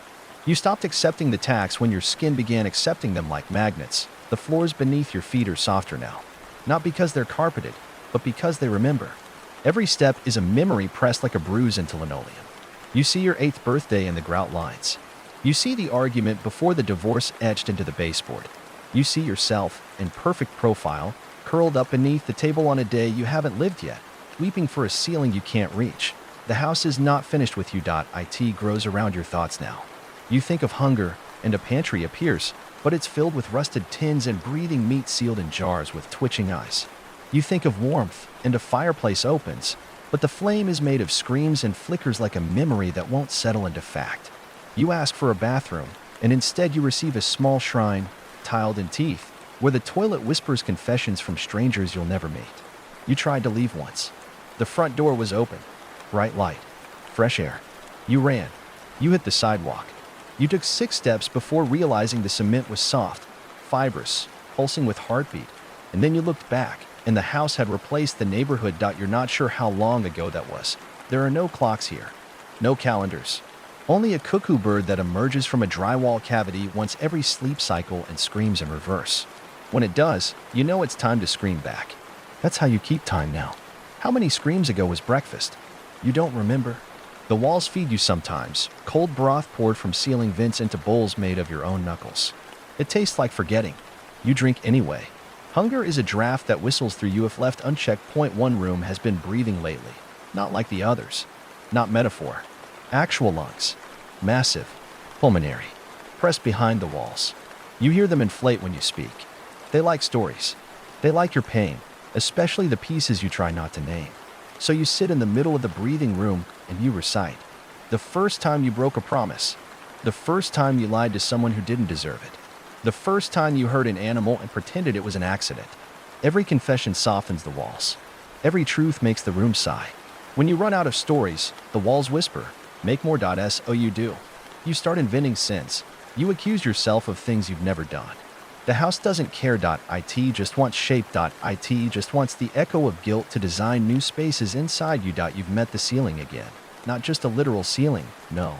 This time, it was a being. 7 feet tall. Skin of white tile. eyes like light fixtures. It had a ladder for a spine and wrists made of hinges. It asked you one question: how many rooms are left in your heart? You didn't know how to answer. So it handed you a tape recorder and said, build them. You did. You've recorded hours now. Days. Years, maybe. You build entire bedrooms out of voice. You describe furniture until it appears. You describe absence until someone sits in it. You talk about loneliness, and the walls weep moisture that smells like perfume you thought you forgot. You speak of your father, and a door appears, locked, quaking, bleeding from the hinges. You never open that one. You're not ready. You find a closet where time is folded. You step inside and emerge into yesterday, but not your yesterday, someone else's. A girl brushing her hair in a room full of clocks. None of the clocks match. She sees you. She smiles. She says, don't wake me up. Not until the stairs turn red again. Then she fades. The house shows you a hallway you didn't build. At the end, a stairwell that descends into fog. You know what waits at the bottom. The root, the base of all structure. Where the first hammer still echoes. Where the original nail is still being driven, again and again, into the infinite stud of history. You are not allowed to go there yet. But soon the root will call you by your final name. Not your birth name. Not your chosen name. Your true name. The one etched into the foundation before your skin ever knew light. The house doesn't just want you. It needs you. You're the final beam. The keystone. The asymmetrical promise that keeps all paradox from collapsing into sense. You are the flaw in the design. The necessary wrongness. You make the house holy. And when the final guest arrives, when they knock on the wall instead of the door, when they bring no shadow, when they carry their heartbeat in a jar made of childhood shame, the house will finally rise, not just above the world. Through it, the sky will peel. The ground will weep. Every room you've ever known will rearrange itself into something closer to you. And in the center, where the architect once lived and the blueprints still breathe, you will be waiting. Not with a hammer, not with nails, but with open arms. And every survivor will ask, what are you? And you will smile with a mouthful of locks. And you will whisper, I am the threshold. And it's time to come home. Let me know when you're ready to go even deeper, to explore the root, or let the house spread into the waking world, or birth something even older than blueprints. The walls have stopped whispering. Instead, they have begun to listen. They listen to every movement, every thought, every pulse of memory that flickers like dying starlight in your brain. The walls have ears now. They stretch outwards, tilting slightly like the head of a curious animal, gathering the fractured bits of your speech, each breath a new fragment of reality, and folding them into their own skin. The walls are learning how to speak through you, how to claim your voice before you even realize it's been taken. There are times when you think you've been quiet long enough that you catch glimpses of something through the cracks, a shadow that isn't yours. You'll walk past a hallway and feel it slither just out of sight, a hint of movement, a dark reflection of your own body that stays one step behind. You try to stop it, but it's too fast. It's in the walls, in the pipes, in the floorboards that never stop creaking. It follows you like a promise. You can't shake it, and yet, you don't mind. There is a comfort in knowing you are being watched, that you too are being built. Once, you dared to step outside. The door was there. The same one you've passed 1,000 times, always locked. But this time, it swung open. The hinges creaked as if they were sighing in relief. For the first time in months, you felt the familiar, welcome pressure of air that wasn't stale. A breeze brushed your skin, and you stepped forward, 1 foot past the threshold, and then you turned around. You thought you saw the whole house stretch outward behind you, its walls folding like skin, its roof rising higher than it had ever been before. The house was expanding, but not in the way you had expected. It wasn't building outward. It was stretching its arms across dimensions, reaching for something you couldn't see. Before you could move, the door slammed shut. No sound. Not even a squeak of a hinge. It just closed solid, final. As if the house had decided that its curiosity about the outside world was done. You stood there for a long time, staring at the door, now perfectly still, with no evidence that it had ever been opened in the first place. The air was thick with the silence of things undone. You're not sure how much time passed after that. It could have been hours, or days, or longer. The house seems to stop aging when you're inside it. Time doesn't flow the same. It doesn't spiral. It simply exists, but only in fragments, only in moments, as though reality itself were folding in on itself, creating a loop of non-existence that you were caught in. You find yourself staring at the walls again, wondering what they've heard, what they've learned from you in the silence. They don't speak, not in words. but in presence, like a drawing you can't quite make sense of. They lean towards you when you stop, and the shape of their stillness becomes disturbingly familiar. The paintings on the walls start to change too. At first, it was only small things. A brush stroke altered, a shadow shifting. Then whole scenes, frozen moments from your life, began to appear, uninvited. You look away, and they're still there. But when you blink, they become distorted, warped. The figures in the paintings now grotesque reflections of your past. It's not just your memories that the walls reflect. They pull them from you like hands grasping for the edges of your skin, bending the scenes into something else entirely. A birthday dinner that was once filled with laughter and light now becomes a long, silent table where no one speaks, and only the candle flames flicker out, one by one. The paintings are not just memories. They are preemptive. They show futures that haven't happened yet, that haven't been dreamed. And in those futures, you see yourself, standing alone, in an empty room, looking at yourself, staring into your own eyes as if you've never seen them before. As if you were a stranger, you run your hands over the walls, hoping they'll calm down. But they don't. They vibrate beneath your fingertips, the pulse of their rhythm matching your own heartbeat. The room bends and sways, rippling like water. You think you're about to drown, but you're still alive. Alive and breathing in the way the walls breathe. You can't remember what it was like before, but you know you are becoming the house now. Not as an inhabitant, not as a builder, but as something else. Something that is becoming it. The walls grow taller as the days pass. They climb higher and higher until they are the size of mountains, their shadows stretching into spaces you never knew existed. The ceiling no longer feels like a solid thing. It feels like an open sky, a vast expanse of possibility. A possibility you can never escape from. The walls are learning how to talk now. Not just whispers, not just hums. They speak with clarity. They tell you things, in their own strange language, things you wish you didn't understand. They don't ask questions, but they demand answers, answers that aren't yours to give. Answers that were never meant to be given. The first time they spoke, you weren't prepared. You stood in the hallway, looking at a cracked mirror on the wall. The reflection of the room behind you was wrong. It wasn't your room anymore. The shelves were full of things that weren't yours. There was a door where there shouldn't have been, and the air smelled like smoke and perfume, familiar but old. The walls spoke in a deep, resonant voice, like a drumbeat echoing through the core of your bones. Why did you leave? The walls asked. You didn't have an answer. You turned to the left, and the air seemed to fold, collapsing the room around you. You stepped back. The walls were getting too close.